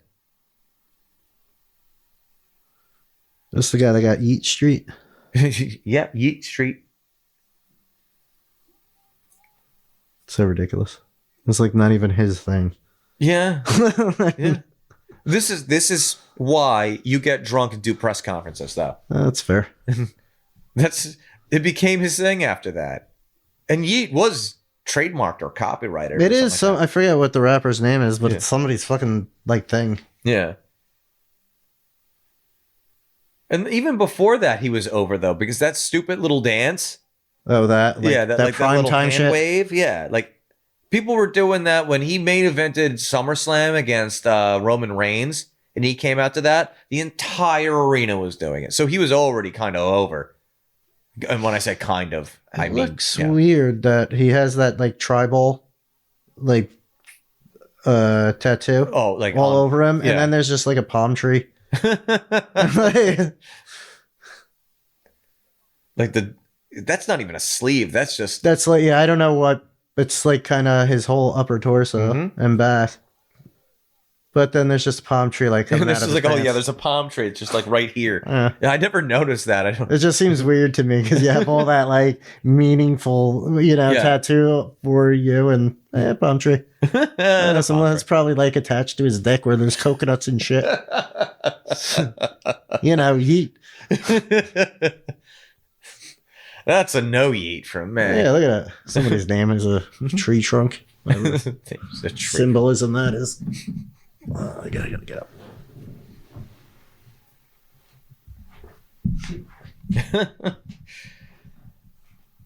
All right, we got number 21 coming up. Who is this? You still have that butter sculpture? Is it still in there? Yeah. Okay. I really don't throw away a whole lot of stuff. No, I know I fridge. gave that to you like a year or two ago. Yeah. Oh, okay. Here's AJ Styles. I remember him. These last 10 or so are gonna be freaking. It's got to be CM Punk, CM Punk, Seth Rollins, Cena, Cena, maybe The Rock. I don't know if he said he was going to be in it or not. I doubt The Rock will be in it. One of those, one of the other Uso brothers, I'd imagine. No, that's it for the Usos. That's it. Just him and Fatu. It's Jimmy got Uso. eliminated. Jay's in. Oh, You got right. Jacob Fatu. You can roll out Sikoa. you could roll out Solo Sikoa. That's definitely a possibility. That's probably a probability. And then you have the two guys, Tama Tonga. You could definitely throw him in, and then you got Tonga Loa. He's been out for a little bit, so maybe not him. But you got a few other people you can throw out there.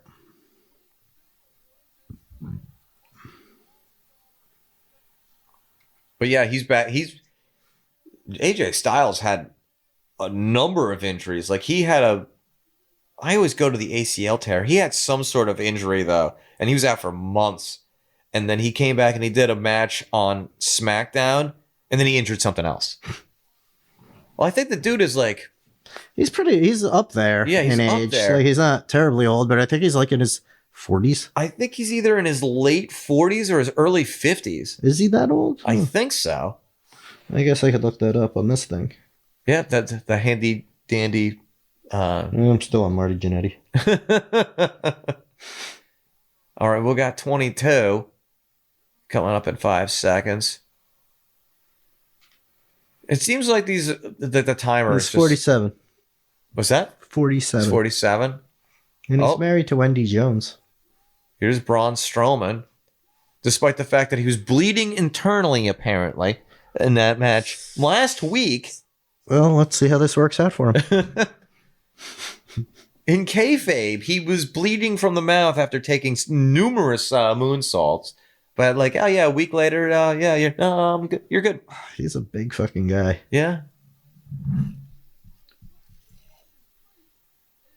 Did that say monsters? A monster of all monsters. Oh, okay, that makes more sense. Yes. Monsters.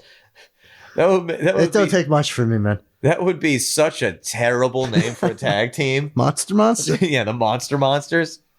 Well, not only are we monsters, but we're monsters. What does that even mean? We're the monsters of monsters.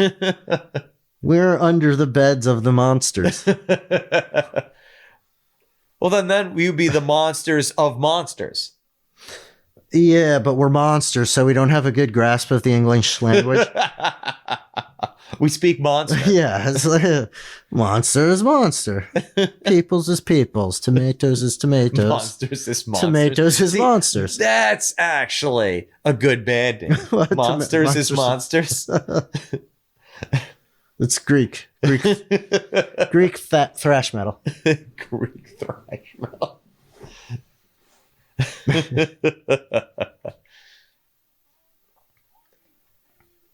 All right, so Jacob Fatu is eliminated by Braun Strowman, so I guess they're going to continue that feud in some shape, way, or form.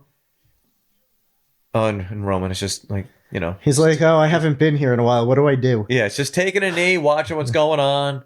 I know I got to stay here until at least the final 4, and we see what's going on. Oh, yeah, CM Punk, too. Yep, here's Cena. Well, this will be fun, at least. He ain't winning it, because... Well, he did make a big deal. Yeah. So maybe.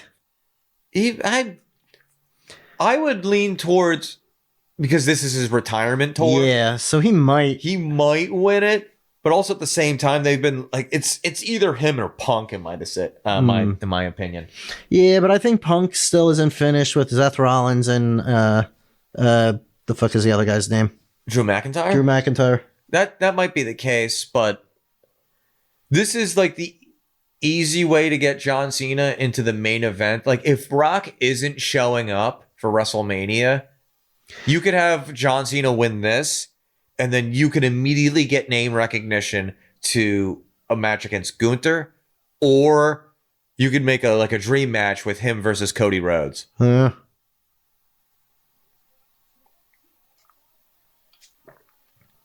So John Cena eliminates Braun Strowman. So then that got Finn a huge Balor. pop. Oh, yeah, that's about to happen, right? Yep, attitude adjustment right outside. And they've actually played into the story that John Cena hasn't won a singles match since forever. Yeah, like 2018 or something like that. So having him go over in a Rumble, I don't know how much sense that makes. I don't know why not. Why not? But he's also won a Rumble. You're gonna take that away from somebody one of else. These others. Yeah. Yeah, but look who's left to come. They got Roman Reigns already. Here's CM Punk now at 24. CM Punk. You got Cena. Like, a lot of these are kind of older, Yeah. I don't think CM Punk's ever won a Rumble, though. I could be mistaken on that. So, and also, and then you got Seth Rollins coming in. Seth Rollins. Yep. I'm sure there's somebody else I'm forgetting. unless they have a trick up their sleeve. Like I think it's just like the whole. Unless the next one's like Umaga. He's dead. Then think about how amazing that would be. It'd be really funny if one of them was Rikishi. then we wouldn't be out of Usos. We could have the fake Uso. Diesel. Fake Diesel. Or fake Ramon. It would be. That'd be great if you want it. Fake Diesel is Glenn Jacobs. See? See how awesome that would be? I think he's a little busy being a mayor. No, and then we get Mick Foley back in, and then we have the three of those personalities. Like he's Dr. Isaac Yankem, Fake Diesel, and Kane. And then against Mick Foley, Dude Love, and Mankind. And now we have 4. Or in Cactus. We need a fourth one for.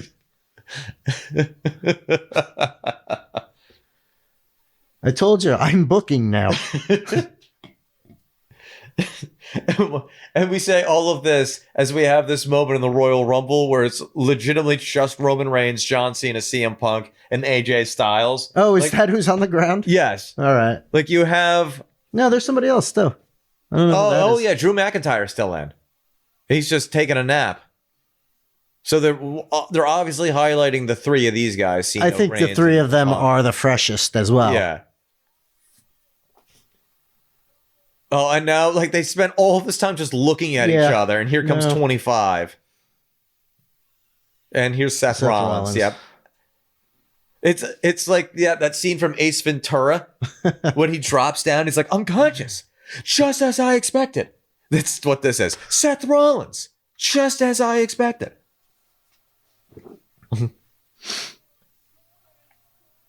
So yeah. Wait, have we seen LA Knight? No, I've not seen LA Knight. So he must be in this. What do we have? 5 left, I think. Yeah, was he? What was that? 25, 26? I think it should say there. He's 7th in the Rumble. So that's his 7th career Royal Rumble.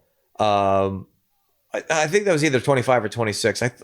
Next entrant is 26. So he was 25. So yeah. I don't. I think we're running out of spots for any surprises. So I kind of doubt that The Rock will show up. It would be interesting if Brock Lesnar showed up. That would be like. But isn't he with the other company now? I don't think so. Or is he just like retired? Brock Lesnar's trashed AEW. Like he's like, I wouldn't go to that. That's like a Mickey Mouse, or I don't know if he called it a Mickey Mouse organization, but he's like, he kind of made it clear that he thinks he's above AEW. So, another. I don't think any of these rumors actually came to be because everyone's like all the like the journalists, quote unquote, for wrestling are just making shit up. But they never did anything with that Goldberg spot. Like Goldberg did a whole spot with Gunther. Oh, really? And so like maybe you throw Goldberg in here. Oldberg. That'd be great if they chant that after just like Oldberg. Yeah, we're only down to 26, 27, 28, 29, 30. So yeah, you got 5 spots. So it'll be. And we know one of them is it's got to be LA Knight. Would be one of them.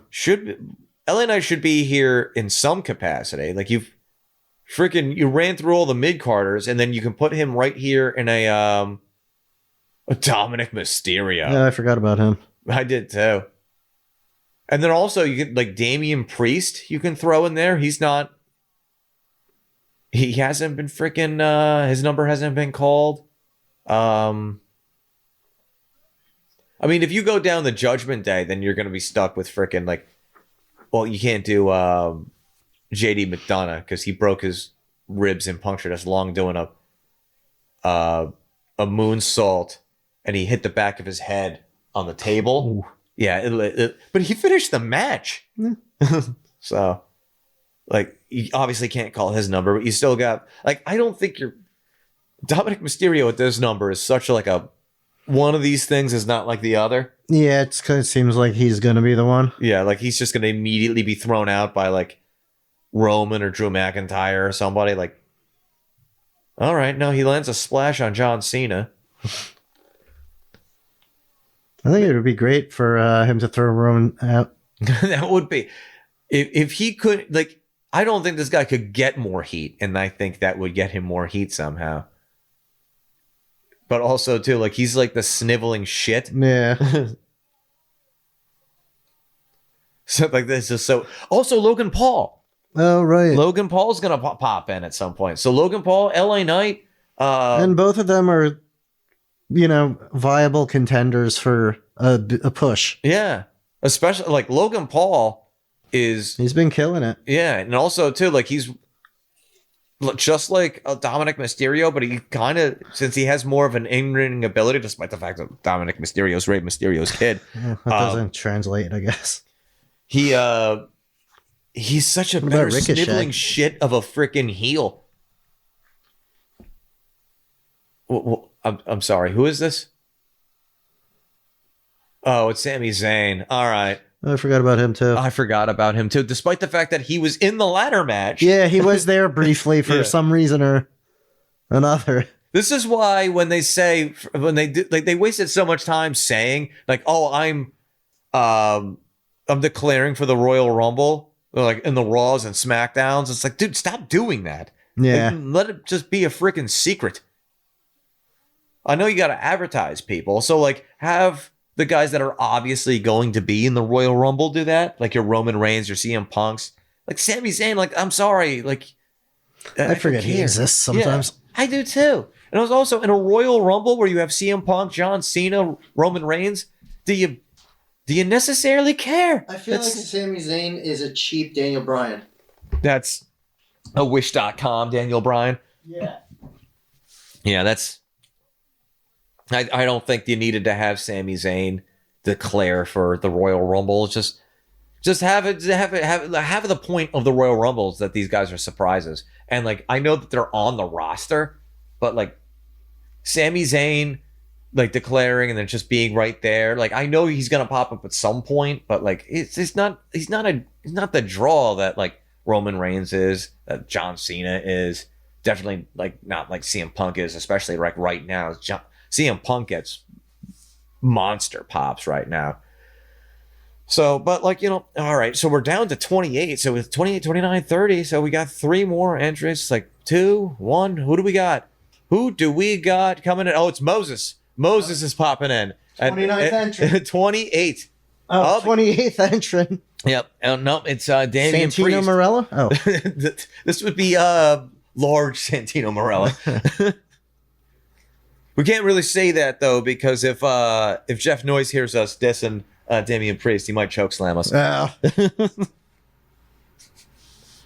Because I think they went to the same wrestling school or whatever. So at least there's some sort of camaraderie, camaraderie there. So, and also too, like, I don't think they'll have Priest go over in this, but having him stay for a long period of time and having him maybe eliminate somebody of notoriety can help. I could also see them just giving it to Reigns.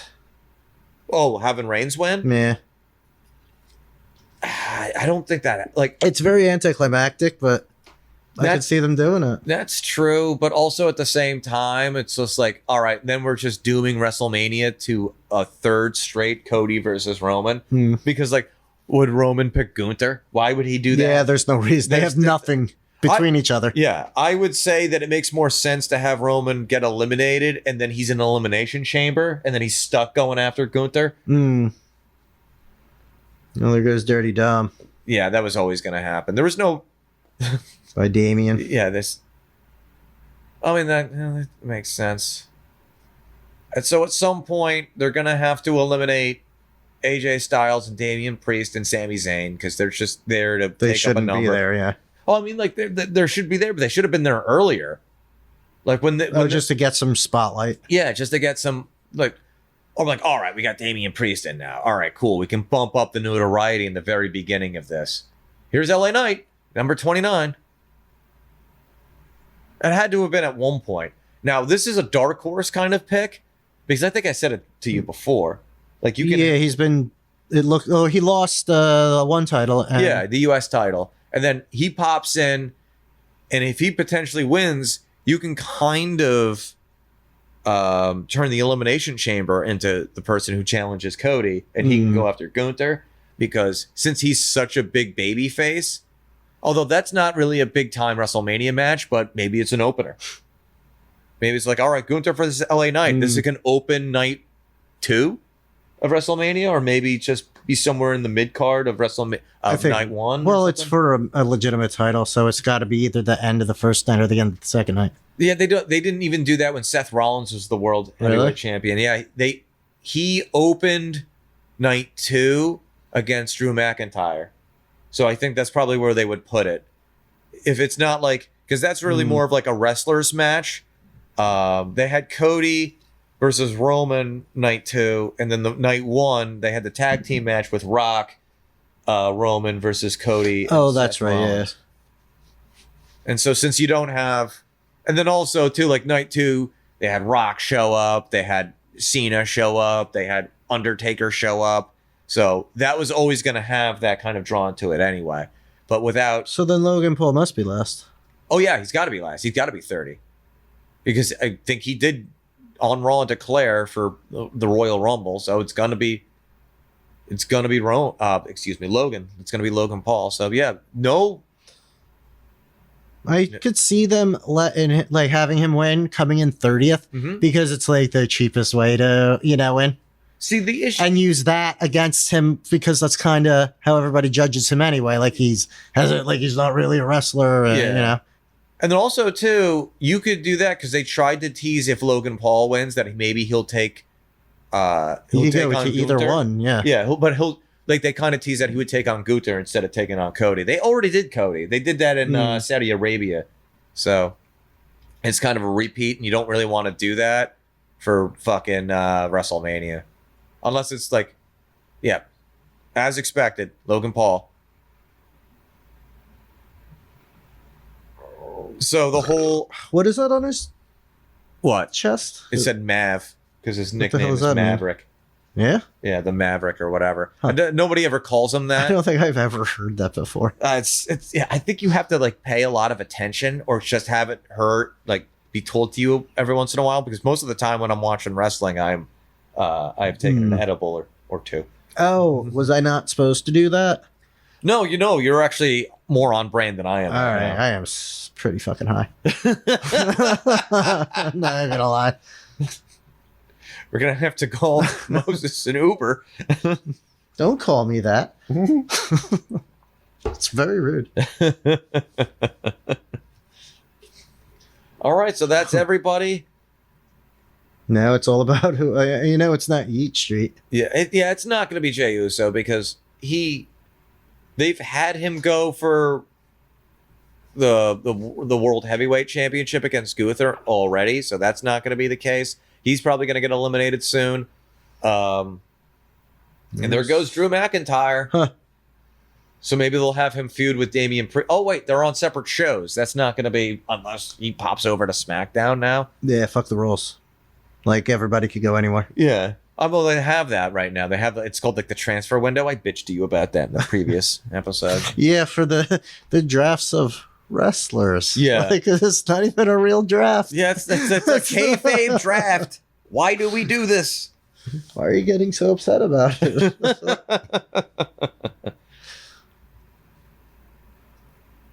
Yeah, I'm gonna go ahead and say they're probably gonna. I hope it's Cena. All right, so you're gonna hope that it's Cena. I'm gonna go ahead and say they're gonna. I'd rather LA or Rollins. I'm gonna say that they're gonna give Punk the win as a business decision, because if you don't have Rock, and it's clear now that you don't have Rock, think of that WrestleMania main event: Cody versus CM Punk. Cody versus John Cena too. That's very true, but you still have Elimination Chamber, and you can have Cena versus Gunther, and now you put a bigger star in that match that less people know. I mean, it'd probably be a bigger bump or like a bigger pop for Gunther if he wrestled John Cena. Yeah, to give him some credibility where Cody Rhodes already has kind of credibility inherently. Yeah, Cody already got kind of like the push. He's wrestled Roman twice. He was birthed by Dusty Rhodes. He was in a tag team match against The Rock. Somebody threw him a prime. That's funny. At least they don't have those dancing primes. That was fucking That was stupid. stupid. Yeah. Especially when they were like the very next match was like, ooh, Oh, there goes by- LA Knight by AJ Styles. Please don't revive that feud. Why does this not count? Well, do they have to touch the mat? He's No, clearly touching something outside of the ring. Kofi Kingston did this. Yeah, he touched, like, almost the every one of them. Yeah.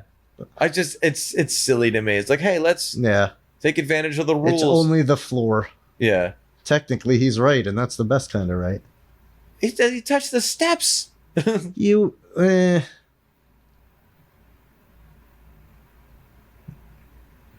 that was dirty. But also, why are you going onto the ropes in a battle royal? Yeah, that's especially the one rule there is that you have to go over the top rope to be eliminated. Hey, let me go do a high flying maneuver. All right, so what do we have here? 1, 2, 3, 4, 5, 6. So under the rule that I had for the elimination chamber, you would have your elimination chamber. I think it would have AJ Styles attached to it too, because we have Instead of Uso. Yeah. Well, I mean, whoever Maybe wins Logan this, Paul too, really. Because because you have 6. So whoever wins this obviously gets their pick of the litter for WrestleMania. And so it'd be AJ Styles would have been the last man out, like the last seed for fucking. So actually, I think for the chamber, for the chamber, and I actually think that's a good way to determine who actually wrestles first. So AJ is guaranteed he's the first man into the chamber. Like he doesn't get or is the last man into the chamber, and he has to start. Yeah. So he's got the least likely possibility of to win, but because he was the last one out. Yeah. So if you're the runner up to the Rumble, you're the last one into last one out. So you have the best chance of winning the Elimination Chamber. This is just me thinking like a sports analyst or something. Like, how do we make this as if it seems like it's fucking real? No, Seth Rollins is going to get thrown out shortly. He just did that curb stomp thing to like 2 or 3 people. And then he's just getting stared at by Roman Reigns. Like me staring at these nuggets that I haven't eaten. Oh, damn. It is that intense. I'm just going to have to wait. And do those chicken nuggets not recognize you as their one true tribal chief? They don't throw up the ones for me. We're just going to have to wait until the recording's over, and I'm going to have to pop them back into the oven.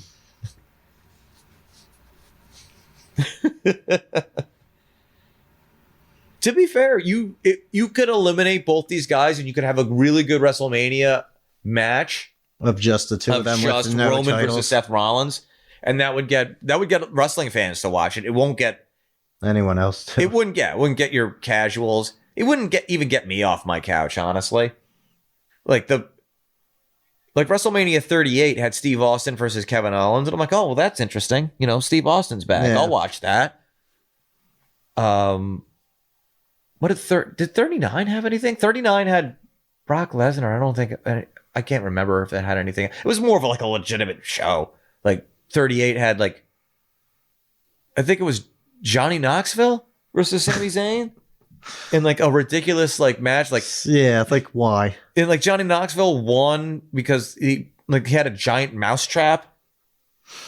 I mean, that is something Johnny and Knoxville pinned would have. Sami Zayn with it. That's yeah, so stupid. Yeah, it was. I mean, that's better than what's his name winning the WCW title? Oh, David Arquette. Yes. Yeah. There's. That was a big misstep for WCW. Yeah, and that was just that was really toward the end. That was really towards the end, and they were really just matter, really but- trying to promote that movie. Wasn't it called Battle Royale? Ready to Rumble. Ready to Rumble. Okay, yeah, Battle Royale is a completely different. No, movie. that's the Japanese one. Yeah. Where the kids, the school class kills each other. Oh, okay. They're really teasing this. I think John Cena may be dead. Legitimately. Okay. Wow. Roman and Rollins gone by CM Punk. So we're down to Punk, Cena, Logan Paul. Oh, damn. All right. So Cena could win this. I think Cena is going to win this now. Who else would you... Like, you wouldn't have Logan Paul win. That's fucking great. I love that move. Just stomp on their fucking head. Yeah. Shut up. So it's clear that those three are going to be in the Elimination Chamber then. That makes sense because you have a whole nother pay-per-view that you got to sell to people. Roman, CM Punk, Seth Rollins. And then like that'd be interesting how they book that one. Well, Seth Rollins got the final say on Punk. Yeah. Listen, don't hurt Paul Heyman. He Can't is hurt him. He's a national treasure. I was gonna say a regional treasure.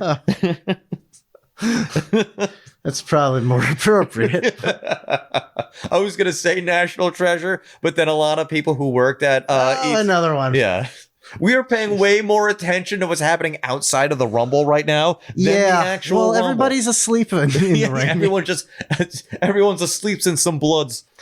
Somebody casted slumber in the inside of that ring, and there's only action outside. Yes. Yeah, for the love of God, like somebody like pay attention to poor John Cena. I don't think he's moved in the last 20 minutes.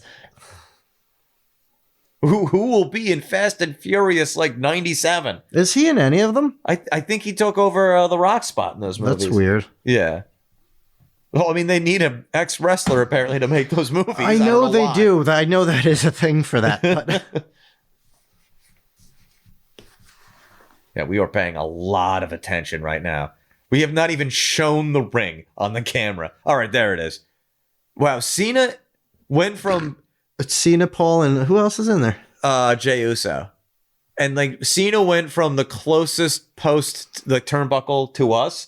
He rolled across the ring and is still laying like a sack of shit right now. Yeah, he's old.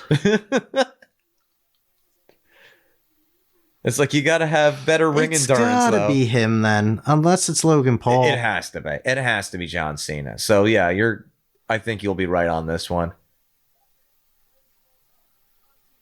Because you can't have Jey Uso go He got the Eat Street, though. Yeah, but like, what's that gonna... Like, it's gonna be Jey Uso versus freaking Gunther for the World Heavyweight Championship at WrestleMania? You just did that on Saturday night's main event for free. Like, that was on NBC. How long has John Cena? He's getting up. Look at him. In that 24 minutes that he's been in the ring, how much of it has it been him actually doing something? He rolled across that ring, Dan. And he did it with finesse and grace. We just couldn't see him. No. Rolling across the ring.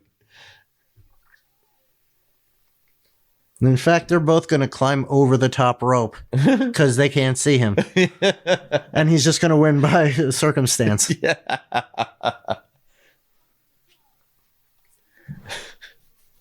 And that when they do the press conference later for whatever reason, they're going to be like, I just didn't see him. Apparently his time is now, though. Yeah. Oh, even though it was his last time is now. Yeah, that's what the towel said. And as you know, as a kind of pothead, I listen to towels. Don't forget to root for John Cena. Yeah, that was never going to work out. I don't even know how you do that. Well, that was a fun super kick, adjustment. I guess. Oh, there it goes. Yeah. All right. Well, then it can't be Jey. It can't be Jey. So it's John Cena, but it's like de facto winner of the Royal Rumble is John Cena. Because it makes no... Unless you want a star-studded elimination chamber. I mean, they want people watching, and people are going to watch John Cena. Yeah, but also at the same time, you already got Punk, Reigns, and Rollins. They're definitely going to be in it. You don't need Cena. So you put not in a chamber match. No, if you didn't win this, just go away. Yeah. Like, you put Cena... Go do Peacemaker. You have Cena win this, and then he goes up against... You can have a dream match against Cody, or you can try to really give the spotlight to Gunther. Yeah. Like, it makes more sense for Gunther. Yeah. But I could say, like, it also makes more sense in, like, real life that it'd be Cody. Yeah. Because he's going for that title. No, this will be interesting, too, because... But it's probably going to be Jey Uso. And then we're just going to be like, why did we watch this? Yeah. Who is booking this?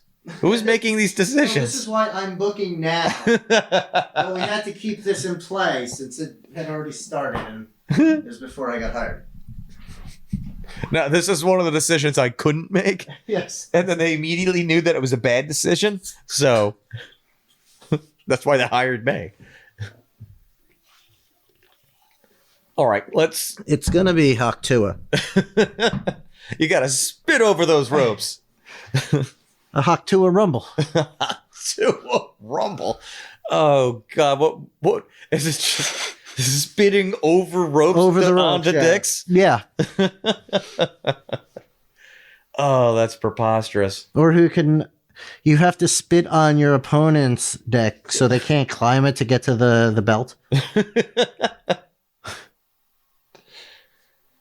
Yeah, this is actually unfortunate for Jey Uso. Like, there's no way for Jey to go over in this scenario.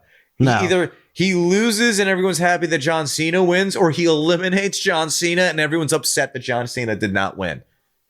You needed to have Logan Paul. But this would be a good push for Uso to be, like, really mainstream. I know he was doing shit with Roman Reigns and everything, but like, this kind of sets him apart where he could ride that, like, I fucking took out John Cena. I can see you or whatever. Yeah. It puts him in a spotlight, but, like, honestly, it's the Royal Rumble. Like, nobody's going to care that he was the runner-up unless he wins, and then, like, it doesn't make any sense in terms of booking. That is just like, and they're just absolutely blah, blah, blah, blah, blah, blah, blah.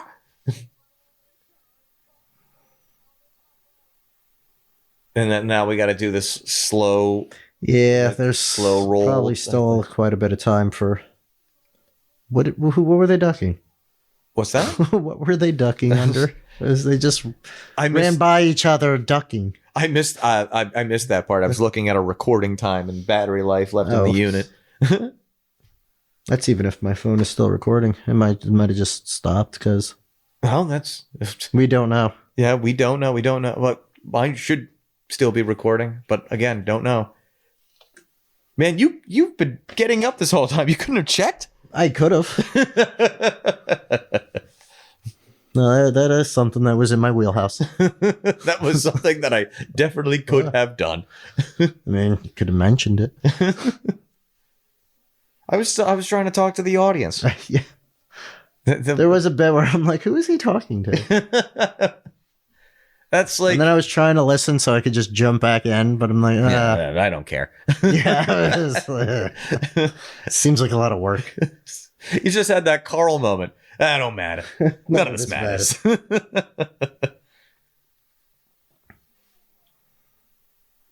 Yeah, this is how they always determine Rumbles now. They've got, like, they didn't do it last year in the men's. They did it last year with the women's. But you're on the apron. You've both gone over the top rope, and now you just do this song and dance. Like somebody's gonna, like, fall over. He doesn't pump up his Reeboks anymore. What? Come on. That was fun. You don't have to be so goofy about it. Why? He can't not be goofy. That's fucking earnest. Why? Wow. Why? Jey Uso won the Royal Rumble. I don't he's got to be going after Gunther, and that's going to be kind of a squash match, I would. Gunther's fucking good. Yeah, but also at the same time, so they gave that match away on Saturday night's main event. He's going to pick Gunther, and he's going to win. Did he lose last? Yeah, he lost. Against Gunther? Yeah. So that's So definitely that was just like a setup. That was like one of their house shows to test.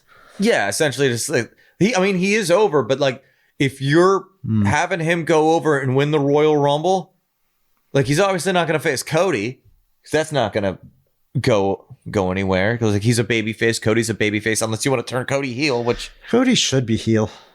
I mean that could be something they do, but Like the American Nightmare should be a fucking heel. I mean that in terms of the name, yeah, that makes Like, sense. Yeah, no, I would agree in terms of like or if you just go call from- him fucking Stardust and like not give a shit.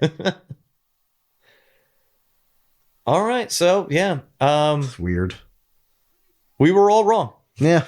They had, and I even said it's like it was a buy for John Cena to go to win the Royal Rumble. I did not think they would give Jey Uso the win, but there you go. So yeah, I would bet you that he is going to pick Gunther and then he's going to go over. I love that WrestleMania. for fucking CM Punk and Logan Paul. And I love that. I just love that. That's it. Fucking curb stomp is like a fun fucking move. I mean, It looks effective. It Yeah. looks purposeful. It Yeah. looks like it would put you the fuck out. yeah. You know?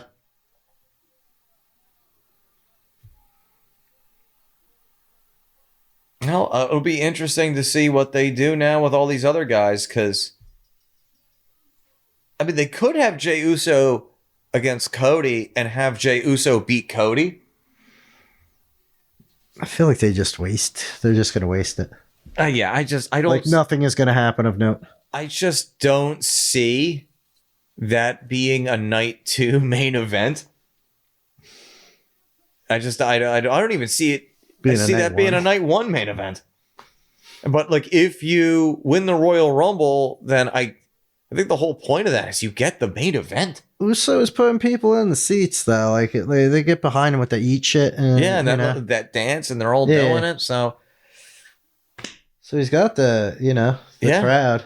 yeah, he's got the crowd. So yeah, you could I guess ride it, but Yeah. I don't know. I feel like should have just given it to John Cena and had him put over somebody at WrestleMania, yeah. even if they were champion already. Like to give that, like to solidify them as credible. Yeah. Well, no, instead we got this going on. And I guess that's what they're doing with Yeah. him. But But it also, like, that's why, like, my initial thought is, like, all right, they'll have him face Gunther, have him go over on Gunther, win the World Heavyweight Championship, and he's, like, effectively the face of Raw now. Or at least the champion, unless they switch him over to SmackDown and put Cody on Raw. Or you could be like, hey, Cody, you're kind of, like, some of your steam is kind of fallen off since you won WrestleMania last year. So we'll have you lose to Jey Uso. There's you could legitimately think that. So no, it'll be that was not on my bingo card no, I No, didn't see that either. because it really did seem like they were leaning towards a Punk, Punk Rhodes main event, and that does. That sounds like a good match. Yeah, it sounds like it's a good match, and it sounds like it's a WrestleMania main event match. Yeah. So we'll say they still have Elimination Chamber. They still have in kayfabe for him to make a decision, and that is the end of the Royal Rumble. All right, fuck you, nerds. And yes, so for Moses, this is Dan. If you're still with us, thank you for joining us. And until next time, God, I'm tired. Yeah.